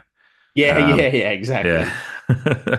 No, that was a good rant to bring up because it is. Yeah, there's a lot of people out there that just don't. just don't have they just think when a professional league comes in that they should all immediately be at a certain level. It's just like, no, you've got to understand these things take time. And even if Just we the look at, ramming, the the ramming ramming down down our someone's throat thing, throat, like it's just. it's always That's people. probably one of the things that got me. Was just like, it's not happening. It's always some fucking idiot that And spends I wish too I had much. the phrase to describe that notion. Oh, Like, Republican? No. Scratch that. No. That no won't get picked politics. up. No, it's often just people that are online a lot, have Facebook accounts and post everything that they like. They'll be like, "Oh, I had a really great meal at this fucking pub," but they think that's important. But then they don't realize that because they like all these pages like AFL and whatever, that naturally AFLW is going to come into it, and then Pride, and even if you like pages that are anti those things, that'll still bring stuff into your feeds and stuff like that. They just don't fucking understand how it all works. And they're ramming it down our throat. And it's actually like, no, it's just a celebration. It's all good. And then It's as just far as people enjoying things. Yeah, it's like let yeah, the people enjoy what they like, kind of mean. yeah. Like, yeah, I've always held the thought, it's like if people are doing stuff that doesn't harm you, then or harm anyone, that's fine. Because people always, they do the could free associate speech. that with Pride round. Yes, yeah. Because they always do the free That speech thing. whole It's like, argument. because the ones that like to complain about things and say, that I voted no to gay marriage and all these things shouldn't exist. And they're like, no, that's just me exercising my free speech, just like them. No, they're enjoying their life and not hurting you. Their life, yeah, If separate to you. if their lifestyle that actually has no tangible effect on you is hurting you, that's a personal problem for you, not them. You need therapy, figure it out, and stop annoying everyone else that just is normal. So, yeah, Yeah. it's that went sideways a little bit. I just wanted to point that out because it is just some people have that they just they can't laterally think about these things and figure out that them just enjoying life and not hurting anyone is not the same as your what you think free speech is. And actually, you're not being locked up like people in Soviet Russia or Nazi Germany were for saying those things. So actually, you are exercising your right to free speech. Still, it's fine. You're not getting locked up for it. So yeah, people also have no idea what actual free speech laws are. If you get, some discipline from an employer, that is not the same as being sent to Siberia and working on the railroads until you die because you said I don't like this politician. Like there's big diff. Yeah. Oh my God, I have so many thoughts on people that don't understand what free speech and all those things are. But anyway, a great rant to bring up, and actually you didn't rant. You actually had some very it was some really really good, coherent, great, thoughtful thoughts about a thing that we really love. We love watching this team. We love the AFLW. We love our Port Lady. I just love supporting my club. That's the thing. It all boils down how good is it that we got to go watch more Port footy after our men's season finished? We were like, fuck yeah, we get to go watch, and we're going to a couple more opportunities to go to Albert and watch Port Adelaide play it. So it's like, fuck, this is good stuff. Like why complain about it? 100%. Yeah, and just enjoy things. Yeah, as you said, it's more fun to enjoy things than to find.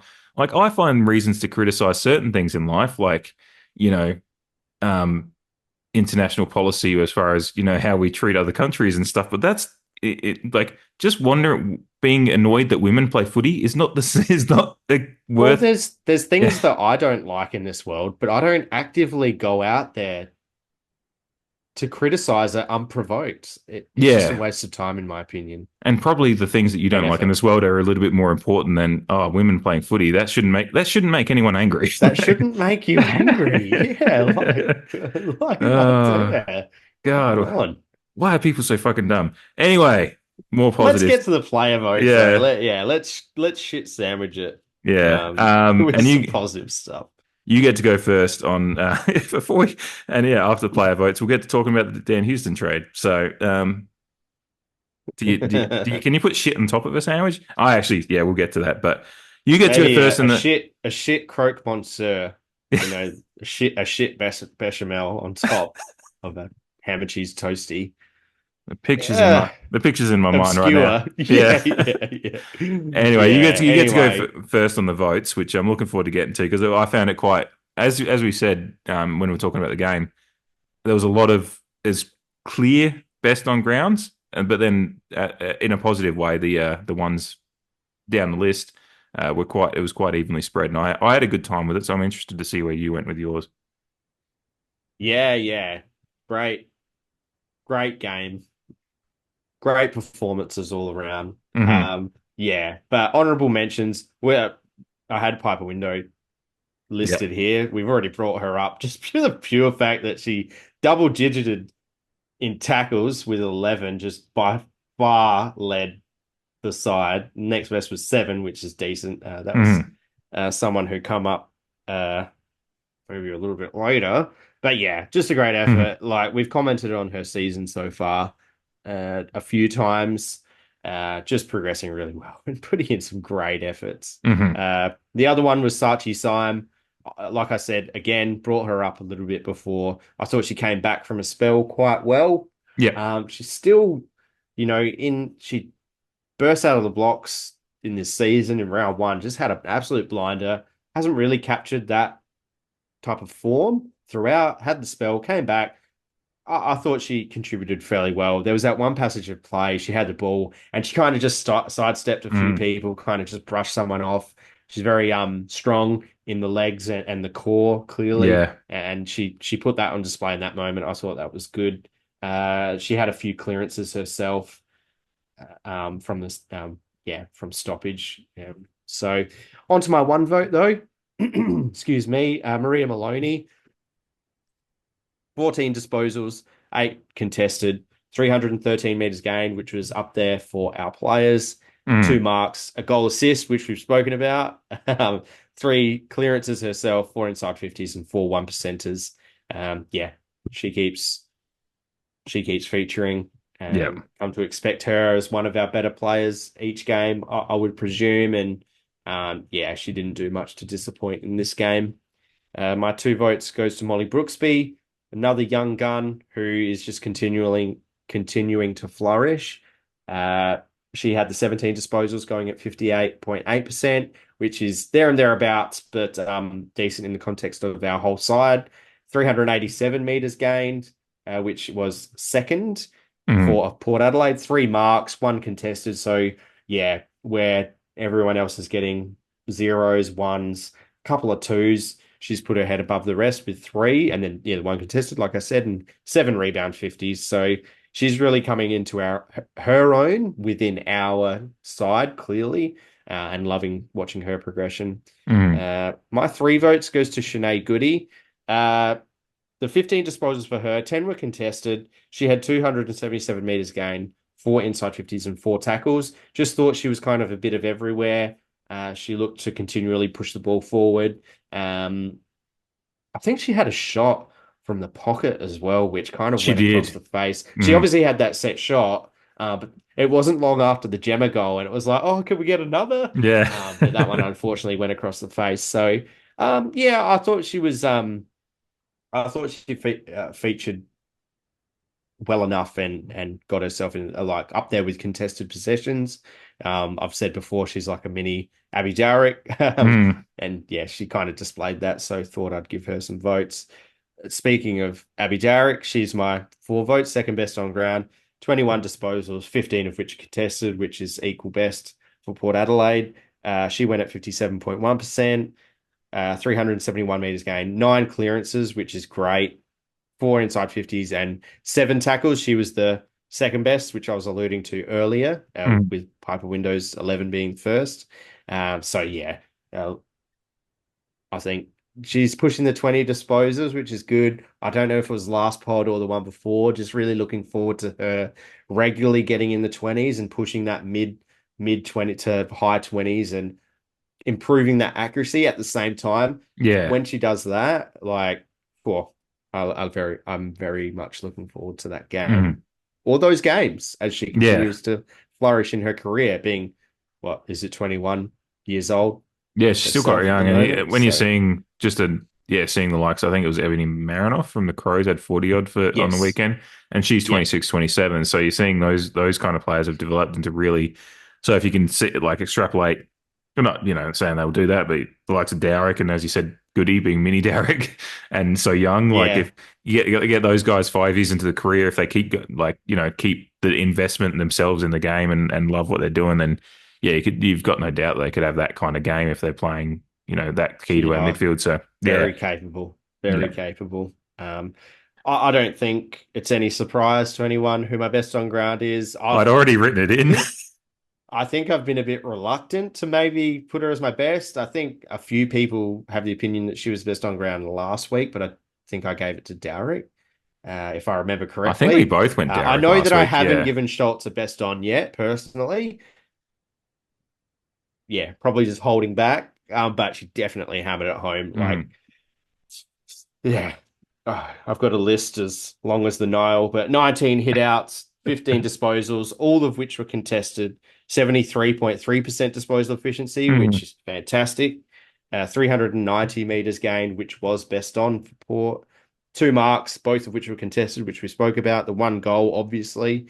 9 clearances, 5 inside 50s, 3 rebound 50s, 6 tackles, and 7 1%ers. So a lot of those were, if not best on for Port, they were definitely in the upper up echelons there. for Port on the night. So yeah, just and I every game like this that she has, I just think back to round 1 against the Crows and just thinking like maybe the second year Blues, maybe there, like she was humbled a little bit in that game, but each game since then, it's just bang, bang, bang, bang, bang, better and better and better and better. And yeah, she put it on full display.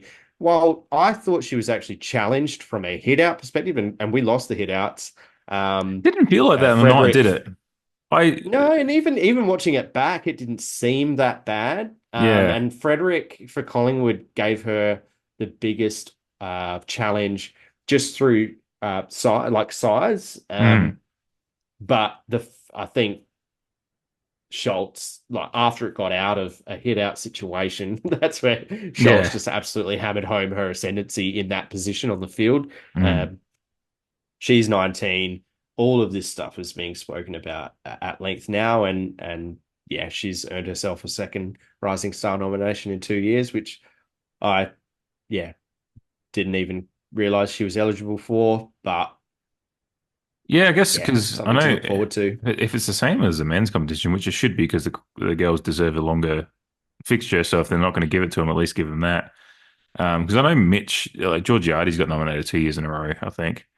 Yeah, So it can happen if you play less than 10 or less, and the women's game is literally that's the fixture, so more or less. So yeah, yeah. Well, it was last year, so yeah, and I think she played every game. yeah, So pretty sure she did last year. So yeah, because she was haven't she wore a pretty glove integral. last year? Would like to see that make a comeback at some stage. Yeah. Which is just a little, you know, essence of footy from a couple of decades ago. But yeah, That she's was it. amazing. Who was wearing a glove a few weeks ago? We were talking about this with who the fuck was it? It was Evan O'Day's been wearing a glove a bit, I reckon. O'Day, yeah, she's Yeah. been rocking a glove. Yeah, Yeah. It's just aesthetically pleasing as a kid that grew up like you and I both growing up with 90s and early 2000s footy and yeah, probably memories of Tread Ray with the glove and stuff like that. So yeah. Big Nike glove on. yeah. Yeah, all right. So you've done your votes. So we have four out of the same 5 players. I had Maria Maloney as an honourable mention. I was really, really close to getting her in there.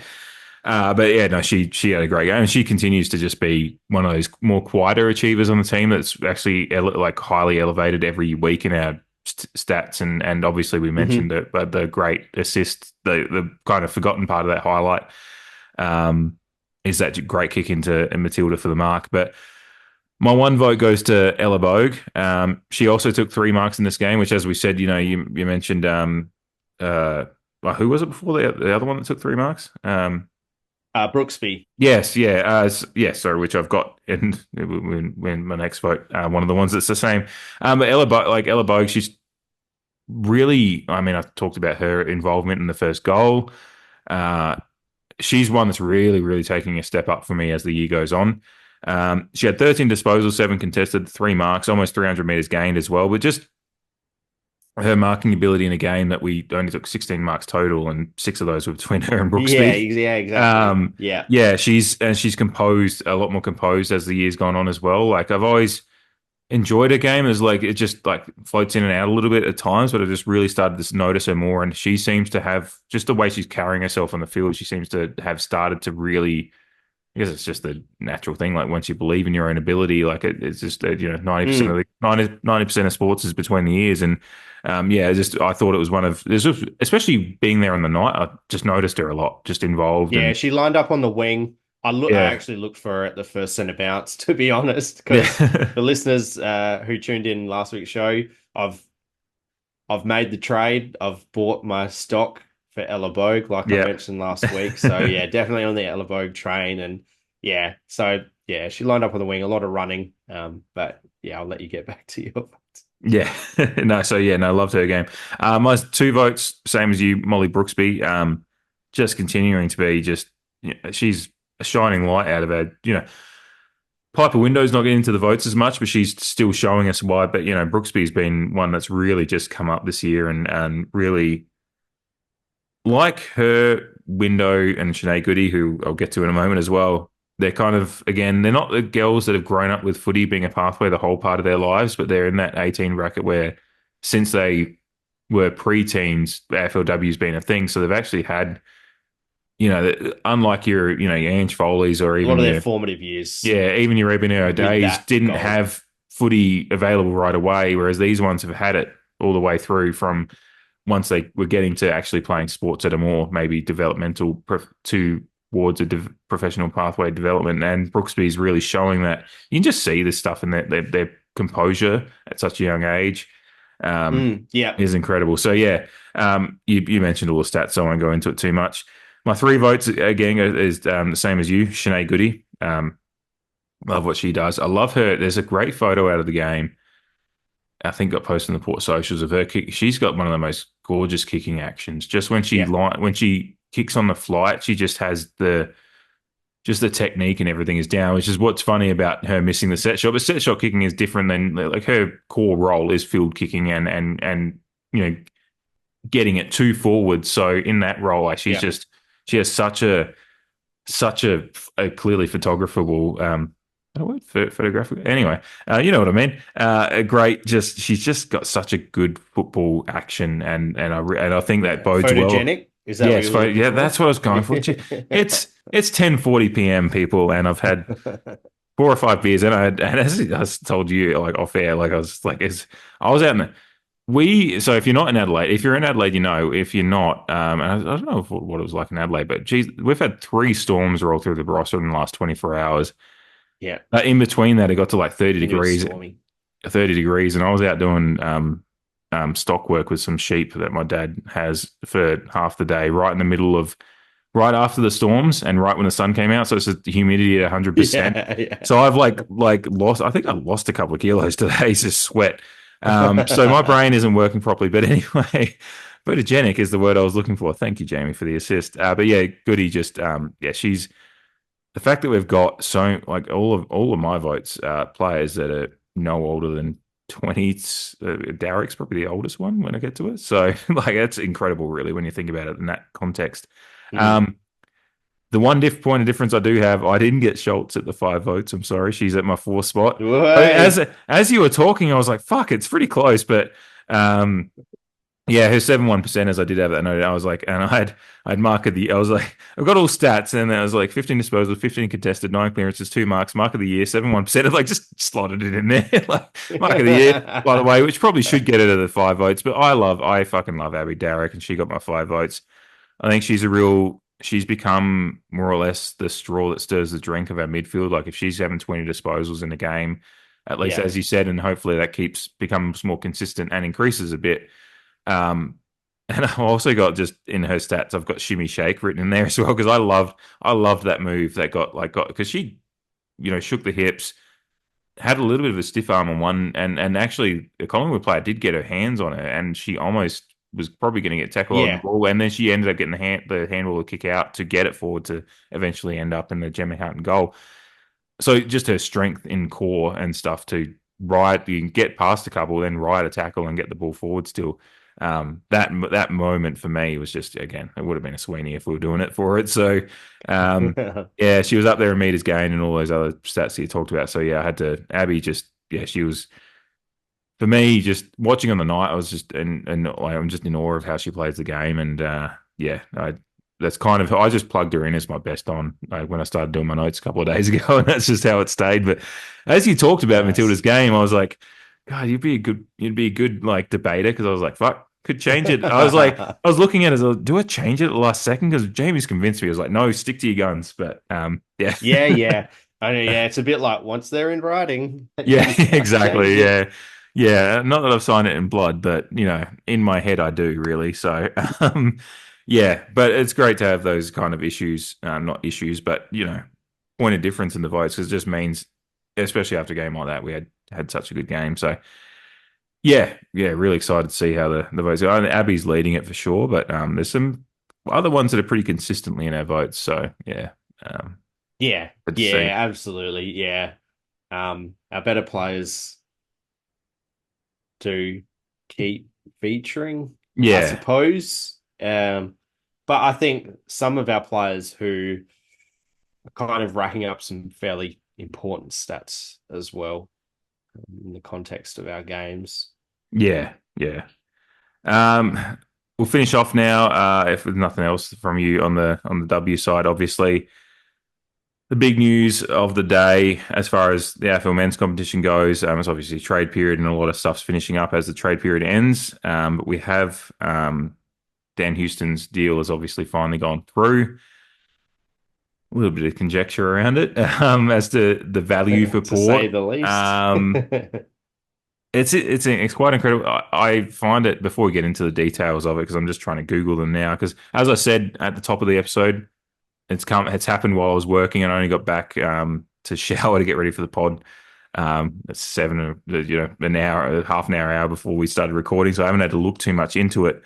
But I think it's one of those things where, because it's not, we have had a pretty good history of getting some favourable deals. I think Willie Rioli, and we have given up a lot of trade capital in some of these deals, but we've gotten some pretty good, like Willie Rioli and Jason Horne-Francis are clearly the returns have been quite decent. Jason Horne-Francis was the number 1 pick, and we got him a year after he was picked number 1. He's still only 21 now. So yeah, you've done a pretty, like, that's an unprecedented kind of deal in this league. Like, you have to go all the way back to, like I said, Nathan Buckley leaving Brisbane after a year or whatever, and the machinations of that. I don't even know. It was a different sport then. So yeah, Port fans I don't think, yes, I would have liked to get more, but with the machinations of the deal as they are, off the top of my head, we've gotten, it's a 3-team deal between Collingwood, GWS. I've got it here. Okay, yeah. If you want to read out what the details are, because I don't have it in front of me, I was going to go off the top of my head, but it's probably better that you do that. Yeah. Well, just from a Port Adelaide perspective, so we've given up Dan Houston, obviously, our first round draft pick for next season, 2025, pick 39 and a pick 58. Now, what we get in return is Jack Lukosius, Joe Richards, Rory Atkins, and we get draft picks 13, 29, 36, and 50 in this year's draft. Collingwood and Gold Coast, what they get, I don't know, partially irrelevant, because we're only really concerned about what we give up and what we get back in return. So, Collingwood, obviously, the ones getting Dan Houston, which that's probably the only thing, and that's purely a fan thing. I just not going to enjoy that, but and I'll give him maybe a Bronx cheer. No, but I'm not going to boo him. Like some of those there's one of those fan pages. I can't even remember which one. That's just put a lead fan page. It's got a lot of followers, and someone was just like posted the screenshot of Houston saying he'll be at Port Adelaide next year, and said, we need to boo him next year. I was just like, don't do that. Don't be dumb. Like, that was my comment. I was short and sweet. I was just like, don't be a dumbass. It's a business. Houston's handled it well, I think. Kind of like Dangerfield back when he was leaving the Crows. The Crows knew he was gone halfway through the year, but they asked him, they kind of together were just like, let's just not talk about this until the season's over. I think Port and Houston had a similar deal. And when Houston was asked, was like, I'm happy to be at Port. And he actually, all the way through, even through the trade period, once the request went in, he said, if it doesn't happen, I'm happy to be at Port. So I'm no skin off my nose that he's gone. Again, just fan annoyance that it's Collingwood, but Well, objective. to a finals competitor as Yeah, well, which it looks like they're going hammer and tongs for as they should. next season, Yeah, Collingwood. And they've also picked up the player that we were trying to get in to replace Dan Houston in Perryman. yeah. So we've kind of just doubled their fortune a little bit in that regard. So that is a bit galling. And all the visceral reactions online, part of this is all involved. The trade period isn't over yet, and there are pick swaps that available. Like you can do pick swaps live in the national draft. So Yeah. it's not all said and done yet. Like I'm not over the moon about it. Because I hate losing champion players from my football club, although I'm Mm. happy to receive champion players to my football club. I hate losing Champion them. players that'll help us win the SANFL Premiership, according to some people. Yeah. When, I mean, like Alir was came through trading. And Who everyone thought you he could say is a was. champion player. He's now an All Yeah. Australian, but at the time, not people. If you polled Port Adelaide fans when Alir came in and said, "Will he be an All Australian for Port Adelaide?" would have said that would have gone 90-10 no.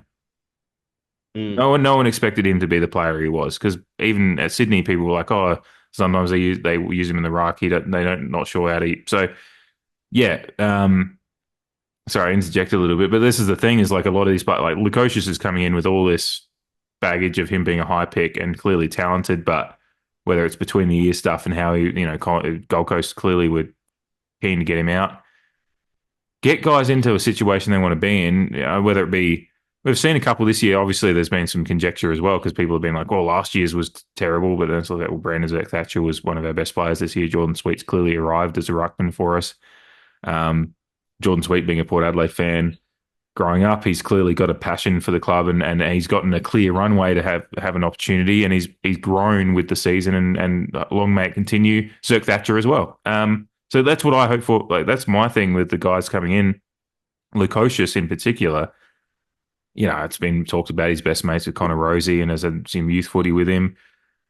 I hope, and if he comes home, like it's the kind of player. Like my hope is that he's, yes, you have the concerns, but I think he's going to be fine. Like I think we could potentially have a great player in Lukosius. That's Yeah. optimism. Yeah, it could I'm go, but we I'm don't definitely know. bullish. Yeah, and I don't know understand why some like again, like I love a lot of what Kane Corn says, but Kane Corn seems to be throwing Lukosius in with as a player that is questionable to be in a 22, and I think he's going to be Yeah. probably in particular the losses of Dixon and some conjecture about some of the other players that whether they're going to be fit or ready. Fit for, being Todd Marshall, ready being Ollie Lord. There's room in that forward line for a player like Lukosius. So yeah, Rory Atkins is an interesting one. It's Yeah. interesting having a Crows. Steak knives for sure. Yeah, but depth, if nothing else. And there's so many players that come in over the years. I was just thinking about it, like, Trent McKenzie, no one expected him to have such a career at Port. That comes in, plays a role and just plays it well. And we've had a good history of getting role players in and having them elevate to a point because we have a good structure and system. Whether or not it holds up in finals, it's not a discussion to be had now. It's just and Joe Richards is a mature rookie, but he's clearly shown something this year, and Collingwood, I don't think, wanted to lose him. So, No. again, that's a depth player that might be a little bit better than some of those small forward. That small forward role has been a big point of conjecture because we've got some talent there, but it's like it's grunt talent or points of difference. Whereas he might be a little bit of everything that we've got in a few of those players. We've got the names that come up a lot of Francis Evans, McEntee, Narkle as well.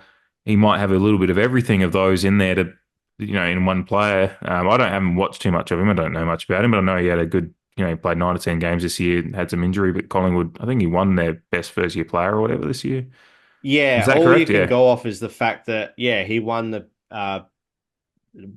whatever their iteration of the best player, Yeah. best young player is called, or up and coming, however they love it. He won that for Collingwood, and from what I've seen on particularly Twitter, is there's actually a decent contingent of Collingwood supporters who are disappointed to lose him. Now, as a small forward in Collingwood side, he was competing with Elliott, It's Bobby Hugh? McCreary, Hill, Schultz. Like, they've built their forward line with a lot of small forwards, so we're the beneficiary of that. I think there's a lot of toys out the cot, and I mean, we just had a bit of a rant about AFLW negativity. It's just society and social media.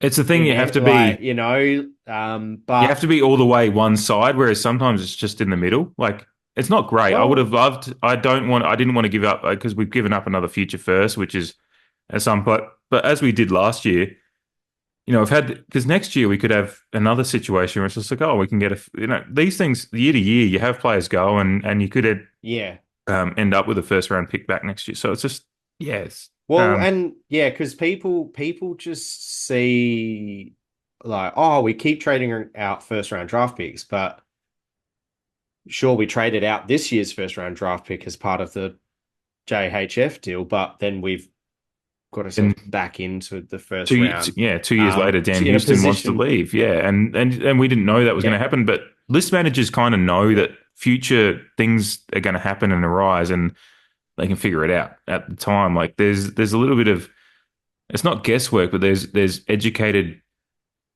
guessing as to going forward that you're going to have deals are going to arise that you can get yourselves back in, or you'll figure something out. Like, because we do have a pretty strong list. Some people don't think so. I just think we have a decently strong list. There's still some holes to fix and some questions with some players, but a couple of years ago we traded away. I think we're lacking in the age demographic that Dan Houston was firmly in the middle of, unfortunately. Yeah. But I think a lot of the overreaction is now painting our list management, or either insinuating or accusing our list management team of being incompetent. It's just so funny because which is ridiculous, because I'm sure a lot of those very people have lauded most of what we've done over the last 8 years, however long Jason Cripps and Jeff Parker and the team have been together in itself. But we've been pretty successful, and, throwing the toys out the cot, because we have had one less than ideal. It hasn't even been a bad trade period. It's been less than ideal. Like, don't get me wrong, I'm not over the moon about the trade as a whole, but we've had a pretty good run, and we've got some pieces that we wanted. I think it's compounded in some Port Adelaide fans' minds because we've brought in an ex-Crow. At the same time, I just think that's funny. And I'll get to that. I think it's also compounded by the fact that our crosstown rival have had a rare, decent trade and exchange period too. I think it's easy to get caught up in what everyone else is doing, without, keeping a sense of pragmatism about everything as a whole. And everyone wants to judge trade and draft period immediately, whether it's good or bad. But we have no idea right now whether it's good or bad. We have some history to say that the list management team have done pretty fucking well, either trading up to get decent draft picks. 2018 comes to mind. We traded up to then draft Miles Bergman, and in that same draft, we drafted Mitch Georgiades, who I know didn't have a headshot to display on draft night because no one expected him to go top 20. He was pick 18 on that night, and I'm pretty sure we're happy with that pick, again, by the list management team. That's more a draft thing, but we traded up to get in those positions, 2018, 2020. From a pure trade perspective, we mentioned earlier before, I have a list I could go on. Fact of the matter is, our list management team have done some pretty special things for our football club. And again, these same people who are either insinuating or accusing them of being incompetent now because of a less than ideal would have been saying, "Oh, our list management team have been getting all these players in, but Ken Hinkley can't coach them to a grand final." Yeah. So now they're turning on the list management team because it's just another person to turn on or another group of people to turn on in our football club. And sometimes, Look, unfortunately, it's you play it's it's old poker parlance or whatever, but you play the cards you dealt. Like we wanted to get we had deals we wanted to get done incoming. The Dan Houston one was an outgoing one, and yes, there was talk that you could do these ones independently, but sometimes it does just come down to like you give a little to get what. Yeah, it's one of those things that people don't understand that this. And all the people are like, "Oh, okay, list management." You go and try and get into those rooms and do the deals the way you want to do them. yeah. You're going to be like, because it's like, Unfortunately, it's a bit of scratch my back, I'll scratch yours kind of industry. yeah, Unfortunately, yeah, just the way that the AFL industry is set up, like you can't trade players at will, like in America and Europe and stuff like that. And player managers have a lot to say, like even learning in recent years that player managers threaten not to trade some of the players that they manage if a list management team doesn't deal with them the way that they want to be dealt with. Like that kind of shit. And again, like you were alluding to, I'm a nuffy. We do a podcast for the love of it and we sit on the outer. I have no idea. We have no idea what happens in those rooms and in those discussions. And I think another point that's been raised is we talked a big game and we said that we were it's almost like we said we were going to get 2 first-round draft picks. If you go back to listen to Chris Davies' interviews, I don't think at any stage he ever said we want 2 first-round draft picks. I'm sure they would have loved it. And you mentioned poker. it was a goal. Try and exactly. It's a bit of bluffing. It's a goal. Goal setting in life is you have a goal, but you may not meet it. But that doesn't necessarily mean that you've failed as a person if it's a personal goal. Yeah. You might have still done really well. Like I wanted to run the City to Bay in under an hour in 2019. I ran it in like an hour and 6 minutes. Yeah. Do you think I was off of the first time I'd ever done it, off of 6 months of training, like I was happy with that. Because you completed the goal, even if there was I completed the City to Bay. I got close to what my goal was, but it was still a decent effort in the context of my personal growth in that moment.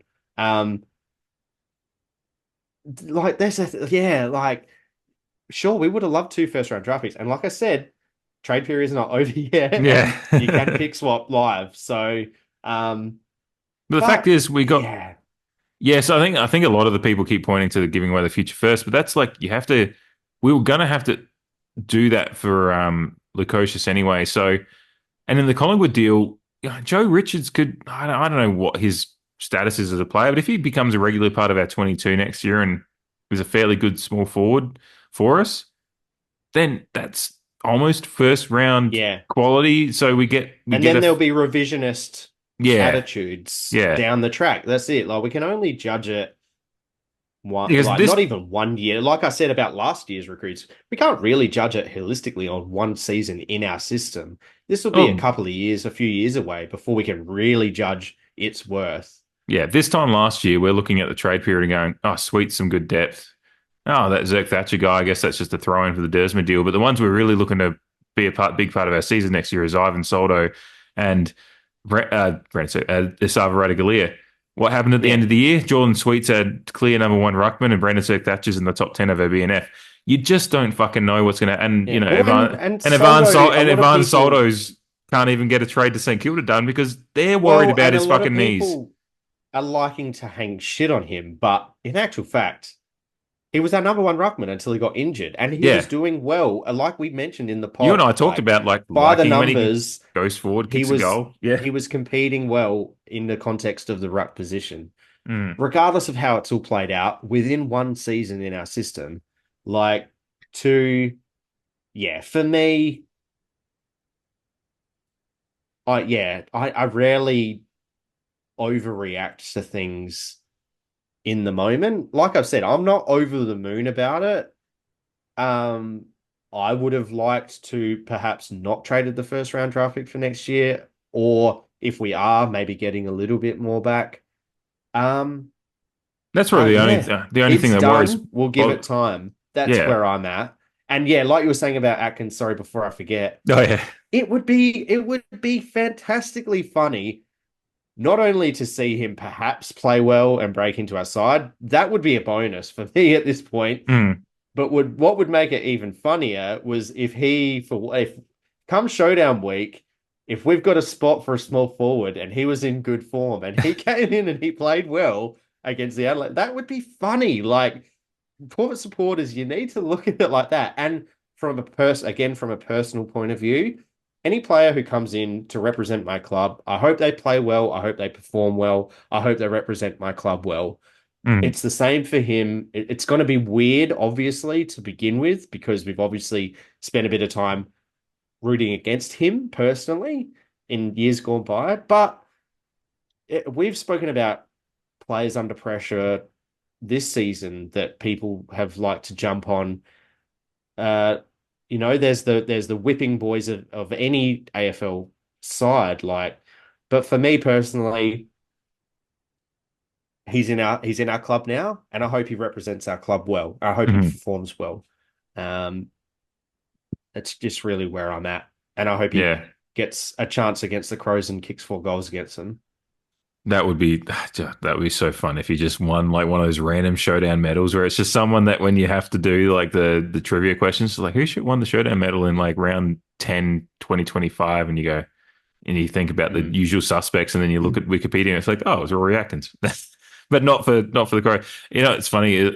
He's left the Crows and come back to Port, and Port has a home, and the Crows still don't. So that's fun. Yeah, but yeah, I'm of the same. Just to close it off, like it's the I'm not stoked with it because you always want to win deals, but then I always remember when you play NBA 2K or FIFA, like if you try to absolutely win a deal, the computer animated guy goes, "That's an embarrassing deal. I'm walking away from this, and don't contact me." And I've had that happen to me.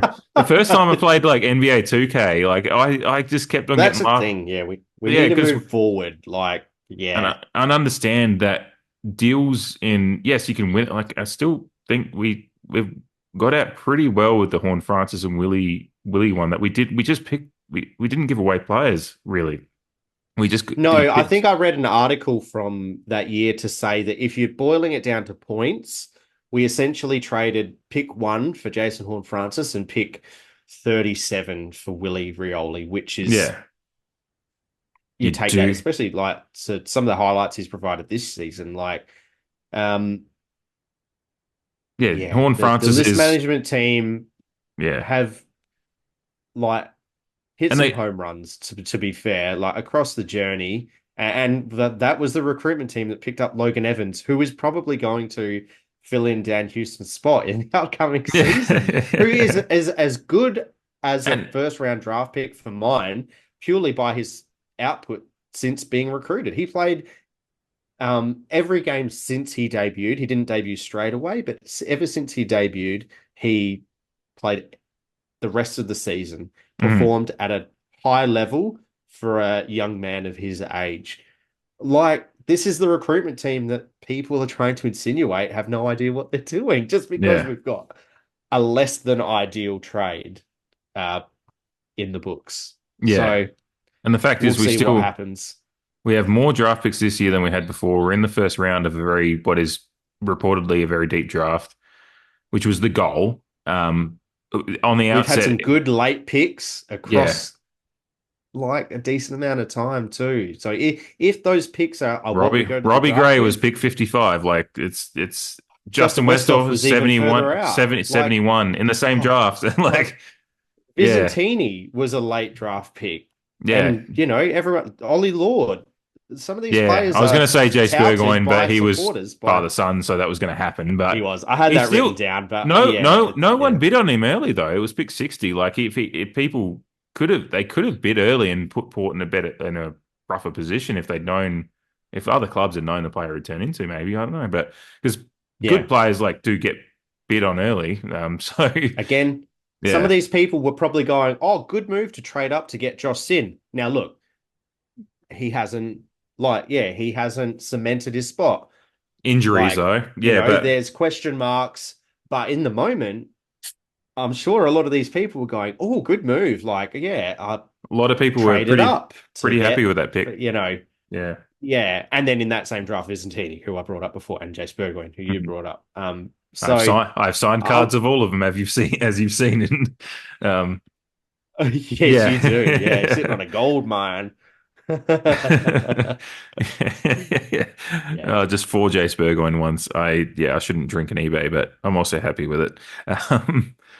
Yeah, but and even as we talked about and just briefly on last year, like last year everyone was thinking that the people are retroactively going last year was bad because Soldo and Radiclia haven't worked out, but people wanted them last year. So um but the other two you got in have worked out really well and been an integral part of the side that got to a preliminary final. Whatever your opinions on how the finals went, we were part of the last four.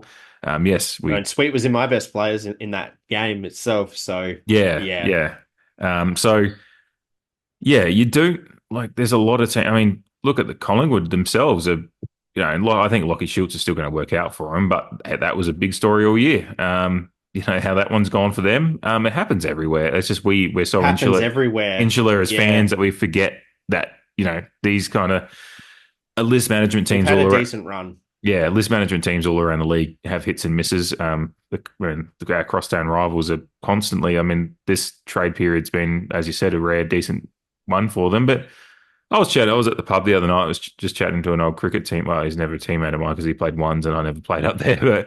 But spoke to him, I drank with him a lot. But asked him, and he's a Crows fan. I asked him, he's just like, "Oh, yeah, I'm happy with it." But then none of them are. He said none of them are absolute superstars. They've still got points to prove. Like their talent's there, and Yeah. I think about that with Lukosius. That's the same with Lukosius, but I'm bullish It's the because same opinion that I had with our our trades for season 2024. Like, yeah, they've still got work to do. Can they get to it? We'll find out. Am I trust. judging it based on one season? No. Yeah, Like, I have my opinions on their first season, but it's all said and done once they finish their stint at Port Adelaide, whether that be if they retire, get delisted, or get traded out. yeah. Yeah, and there's a few of them where like you think about Orazio Fantasia didn't go, but we saw some of the games he played when he was fit. You can see why you'd make that deal. Electric. Well, Yeah. he was leading our goal kicking until he got injured in what was it, 2021? Yeah, that was his first. Yeah, that was his first year, and then even the final that year, I think he kicked four. Impacted the final. I Yeah, think he kicked 3 or 4 against Geelong. Yeah, like yeah. so When when he he was was, when he was doing it's just well, people were cheering. yeah. Jack Watts was an interesting one, but he actually played all right that last year until he got injured. Tom But we Rockcliffe traded a pick in the 30s for him. yeah. We got Rockcliffe and Everyone Stephen Motlop as everyone always restricted free goes. agents. Everyone always goes that pick turned into Bailey Fritsch, but that doesn't mean Port were going to pick Bailey Fritsch because it's needs based and all that stuff. Like, Yeah, they just people do that. There's that. It is an interesting game to play as a point of just for fun, but that doesn't mean Port were going to pick Bailey Fritsch just because they had that pick. well, and we were about to unearth the best of Jack Watts in his entire AFL career, in my Yeah. opinion. And then he broke his fucking leg, and then Yes. COVID happened. Yeah, we were really So we were all pretty happy with how Jack Watts was going at that time. Yeah, so Rockcliffe was a good Rockcliffe. I know we kind of didn't utilize him and a bit of injury, but and then he got injured. Yeah, he still had again. He played in some finals for us too. His 2020 was fantastic. Yeah. He was him and Motlop were restricted free agents. Yes, there's a little bit of a difference. Yeah, we traded, but you still it's still good value. It's still list management. Yeah. You mentioned Trent McKenzie. Yeah, list management as a whole. Yeah. The year before that, we drafted Sam Pepper, Willem Drew, and Todd Marshall in the same draft. Like, these guys have form to say that they know what they're doing, and even if they have a less than ideal and I'll use that phrase until I'm blue in the face. Yeah. Even if they have 1 year where they make a less than ideal trade, that still offers us some benefit. Like, I'm really excited to see Jack Lukosius in portcolours. If he's just invested on and wants to him, play, I like, think, like, I can't see a player going backwards who's coming home and playing under his best friend, who's the captain of the side that he'll be playing with. I mean, I'm a fairly loyal person. I'm a very loyal person. Like, if I'm putting myself in his shoes, like, I'm jumping out of my skin. I'm doing everything I can to perform well for my best mate, who's my captain. yeah, Like, that's why I'm a bit bullish on it. And like, he kicked, as everyone said, the last year under Stuart Dew, he kicked 39 goals. So he's an untapped potential in the grand scheme of things. But he's still only 24. Like, yeah, I'm fairly bullish for those reasons. yeah. That's why I got not like Kane Corns me. You gave 6 years to Jack Lukosius, who's going to be a part of an SNFL premiership. And it's like you're giving 6 years to a 24-year-old that's got, as you said, he's had that kind of season with 39 goals, got a lot of skills, like good market, like good athletic player. As we've seen, they've one of Gold Coast things was like, where do we play him? Like, so he does have that versatility. We have a clearly defined area that we want him in. But yeah, it's his between his skills and again coming home playing under a team, and I have trust in. Again, you can talk about the coaching and the team and how whatever we do in finals is a separate thing. But as far as bringing players Should in, I put my theory? oh yeah, I'll let you do that about Kane Corns. I'll let you do that in a sec. I'll just finish my point, and that'll be a fun one. That'll be a fun one to finish on. I have trust in our coaching because we've brought, as I mentioned, Trent McKenzie, Alir, Brendan Zerk-Thatcher, Jordan Sweet. We have a good history of bringing players in that a lot of fans and people are like, what's the point of this? And then a year later, you're going, really that's fucking gonna bust. Yeah, really fucking like what that player's doing for us. Alir is an All-Australian. Possibly if he'd done, 3/4 of his year this year was probably All-Australian worthy. Just maybe a slow the development early on with Radaglia back there. Maybe there was a bit of teething there, but we've got a good history. And Trent McKenzie again, he was a cult hero and it was a big factor in our 2020 run. And that was a delisted free agent from the Gold Coast that was in the wilderness of the AFL. So yeah, we've got a good history of bringing players in, coaching them to play a role if we can find a role for them, and they. And I feel like Lukosius is going to be that. I feel like Joe Richards can be that because whatever people think about our small forward history, we have a good history. We've got a decent history of getting guys to play a role. And I think based on whether you like the role they play, I'm excited for that. And then Atkins, it'll just be funny if he can come in and kick some goals against the Crows. But if at the very least, he's depth. And then we improved our draft hand this year. And as you said, it's not finished yet. So, for me, it's not an out and out win. Yes, I'm a little bit probably just the first round, the future first round is a bit of a, you don't like that, but I look forward to next year because there's going to be players, we're going to be dealing with players.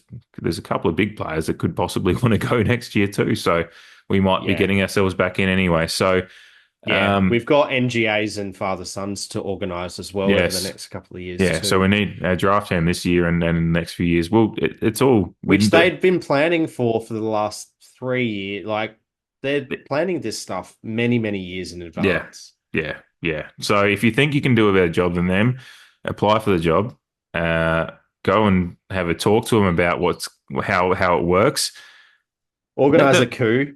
Yeah, join the 300 I would just like to see some of these guys that get on Twitter and say list management's a joke, and actually have them sit in a room and have list management talk through all the points and all the different things, and then see how much their brains hurt by the end of the day. And that's just one day of talking to them about it. Like, you just have no idea the effort and intent that goes into it. And yes, you can. I'm not totally happy yet, but there is just some give and take when it comes to these deals. And because it was a very complicated, because we had players we had to get into So we had to, and sometimes it works really well. Like, I mean, fucking remember a couple of years ago, Jack, like the Kangaroos at first were like, oh, can we get Dersma? Can we get Butters? Can we get Rosie? Which one can we get? And at the end of the day, they just got a couple of picks and ended up with, so Yeah. yeah. So we win that one pretty well. This one, I think it's just, We'll see. it's 50-50, but I'm excited for what we've got. And we have slightly improved our draft hand for this year. Again, for what looks like it could be a very good, deep draft. But you never know with draftees until they come out. The Crows picked Chase Jones. Was the Chase Jones one? Chase Jones before Butters. Yes, yeah. Well, Butters was a pick 12, and we've got pick 13. Yeah. I know that it'll. This is one thing as well. So we've got pick 13, and any first round draft pick, they always go, oh, but that'll blow out to 17. But in my opinion, that doesn't really matter because us, Port Adelaide Football Club, and any other club, they're not accounting for an academy player that's definitely going to go to Sydney or the Gold Coast. Like, just because it pushes your pick out, like, it's being pushed out because academy players are getting picked up that you wouldn't have been going for anyway. Yeah. So Port have a clear list of players. As much as what it's being like, oh, that's going to push out to such as it doesn't matter as much to me as what they're trying to make it out. Like, yeah, because there's out to pick 17. It's because some clubs have picked up players that no other club is expecting to get anyway. Yeah, because there's a clear pool of players that are actually available in this strong national draft. That's what people are focusing on. And then, you have that stuff that's just not even a part of it. Yes, it makes it complicated. And yes, you can say that realistically it's pick 17, but it's still pick 13 in the true national draft aspect of it. Yeah, exactly. So some other clubs have, cashed in some draft points and drafted players that they're expected to get anyway. Yeah. So, it's an interesting thing. Again, a lot of people like to put too much onus on where it'll blow out to, but I think you're still getting the player with that pick that you probably were going to get anyway. Yeah. And again, there's a strong 15 through 20 kind of look to this draft. And from what I've seen, again, I'd love to take more notice of the upcoming draftees, but I just don't have the time for it because we focus so much on the current season every year. But from what we hear, it's a strong draft, like right through that point. So we've gotten ourselves into that. Yeah. And there's always going to be a few players that are taken in the top 10 that don't work out. And it's sometimes nice having that later pick because you get unearth those Zach Butters types. Well, that's exactly Miles right. Bergman. I'm of the belief that development within your club is just as important as having a high draft pick. Like Geelong have rarely had high draft picks over the last 10 to 15 years. Their main focus, as Chris Scott has said himself, is on development. Yeah.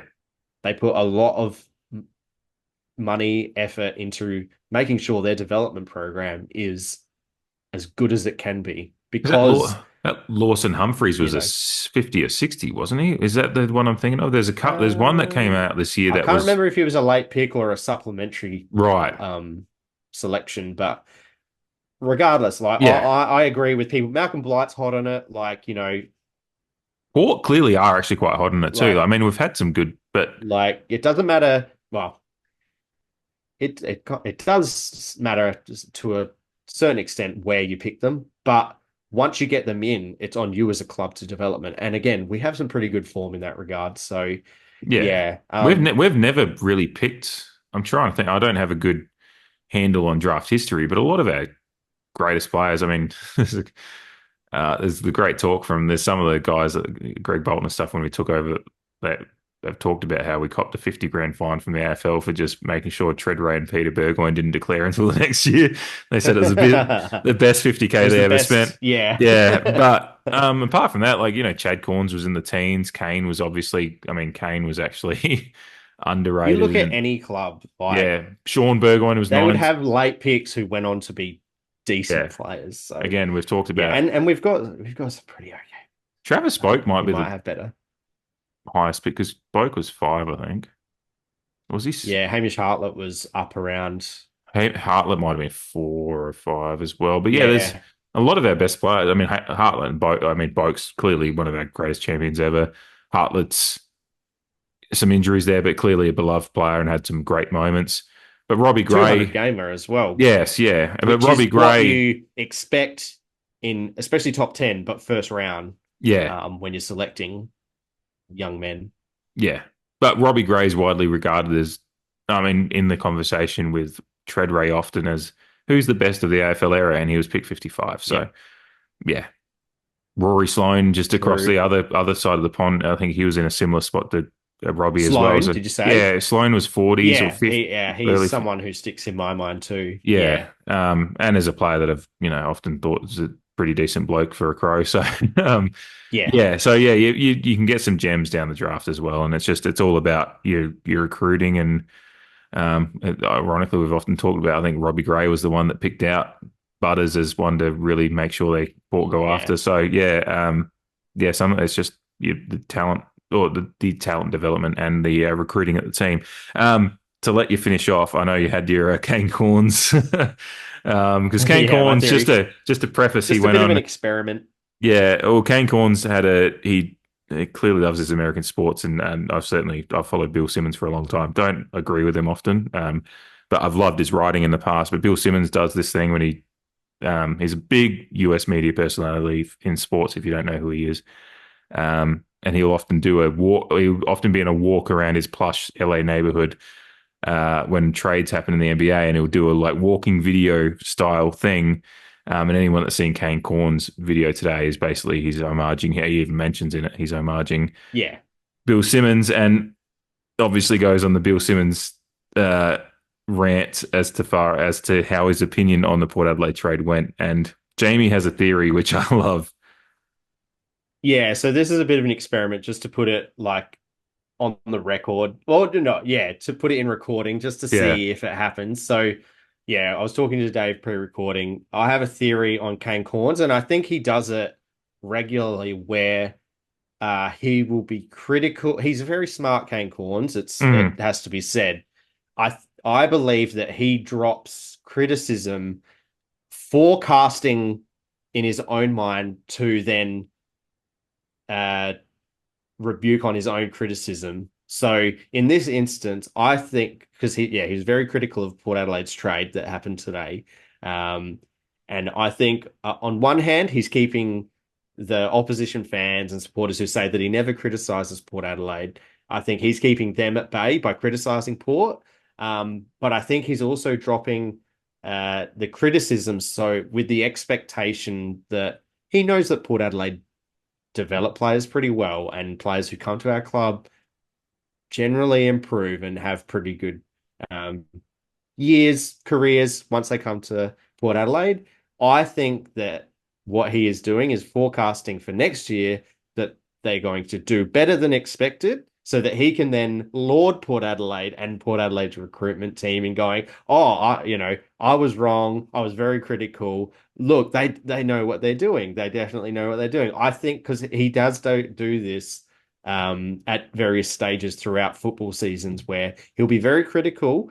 And although people don't like to admit it, he does actually admit when he's wrong a lot of the time. Not all of the time, but a lot of the time. And I can't help but get the feeling that, because at his very heart, he hopes that these players do well for Port Adelaide. Yeah, I think his brand wants Port Adelaide, because if Port Adelaide win a premiership, he's going to be with where his brand is now. He's going to be and especially going to Channel 7 as well. But I love the theory, especially because he seems as I wouldn't say avid Kane Corns, you just follow him and watch what he does, because I do take a lot of interest being a former Port player. He's good at his job, whether you like to admit it or not.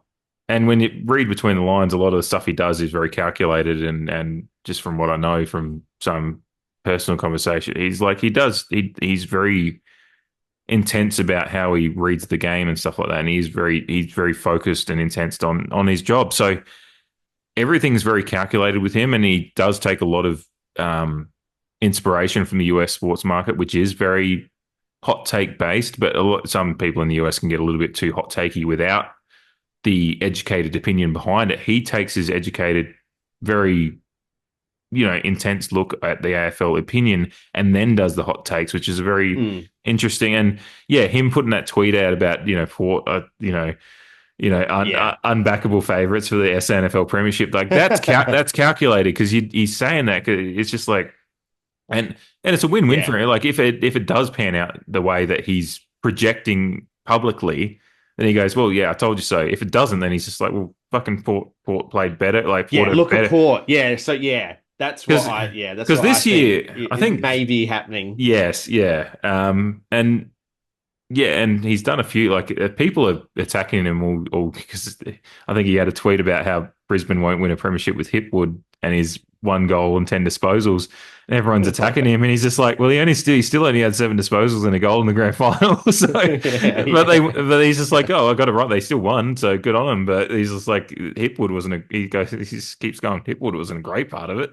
So, it is funny watching him bite back. He does. He's very. At least he backs it up by he does respond and keep engaging with people. So he keeps a lot of receipts too. Oh yeah, he does. I love that. I don't even keep as many receipts as that, and I don't have nearly the following. So clearly, so it's it's an incredible effort he puts into it. But yeah, it'll be a fun watch for us going forward for next year, and for the people that listen to the CREEDCAST. Which thank you again as we wrap it up. How Jamie's theory goes so we'll have to keep a close eye on as we watch the development of. Obviously, Lukosius is probably the one that we know is probably going to come into the side pretty straight away, we'd think. Injuries and any questions aside, but raw talent, he's got to be in the side pretty soon.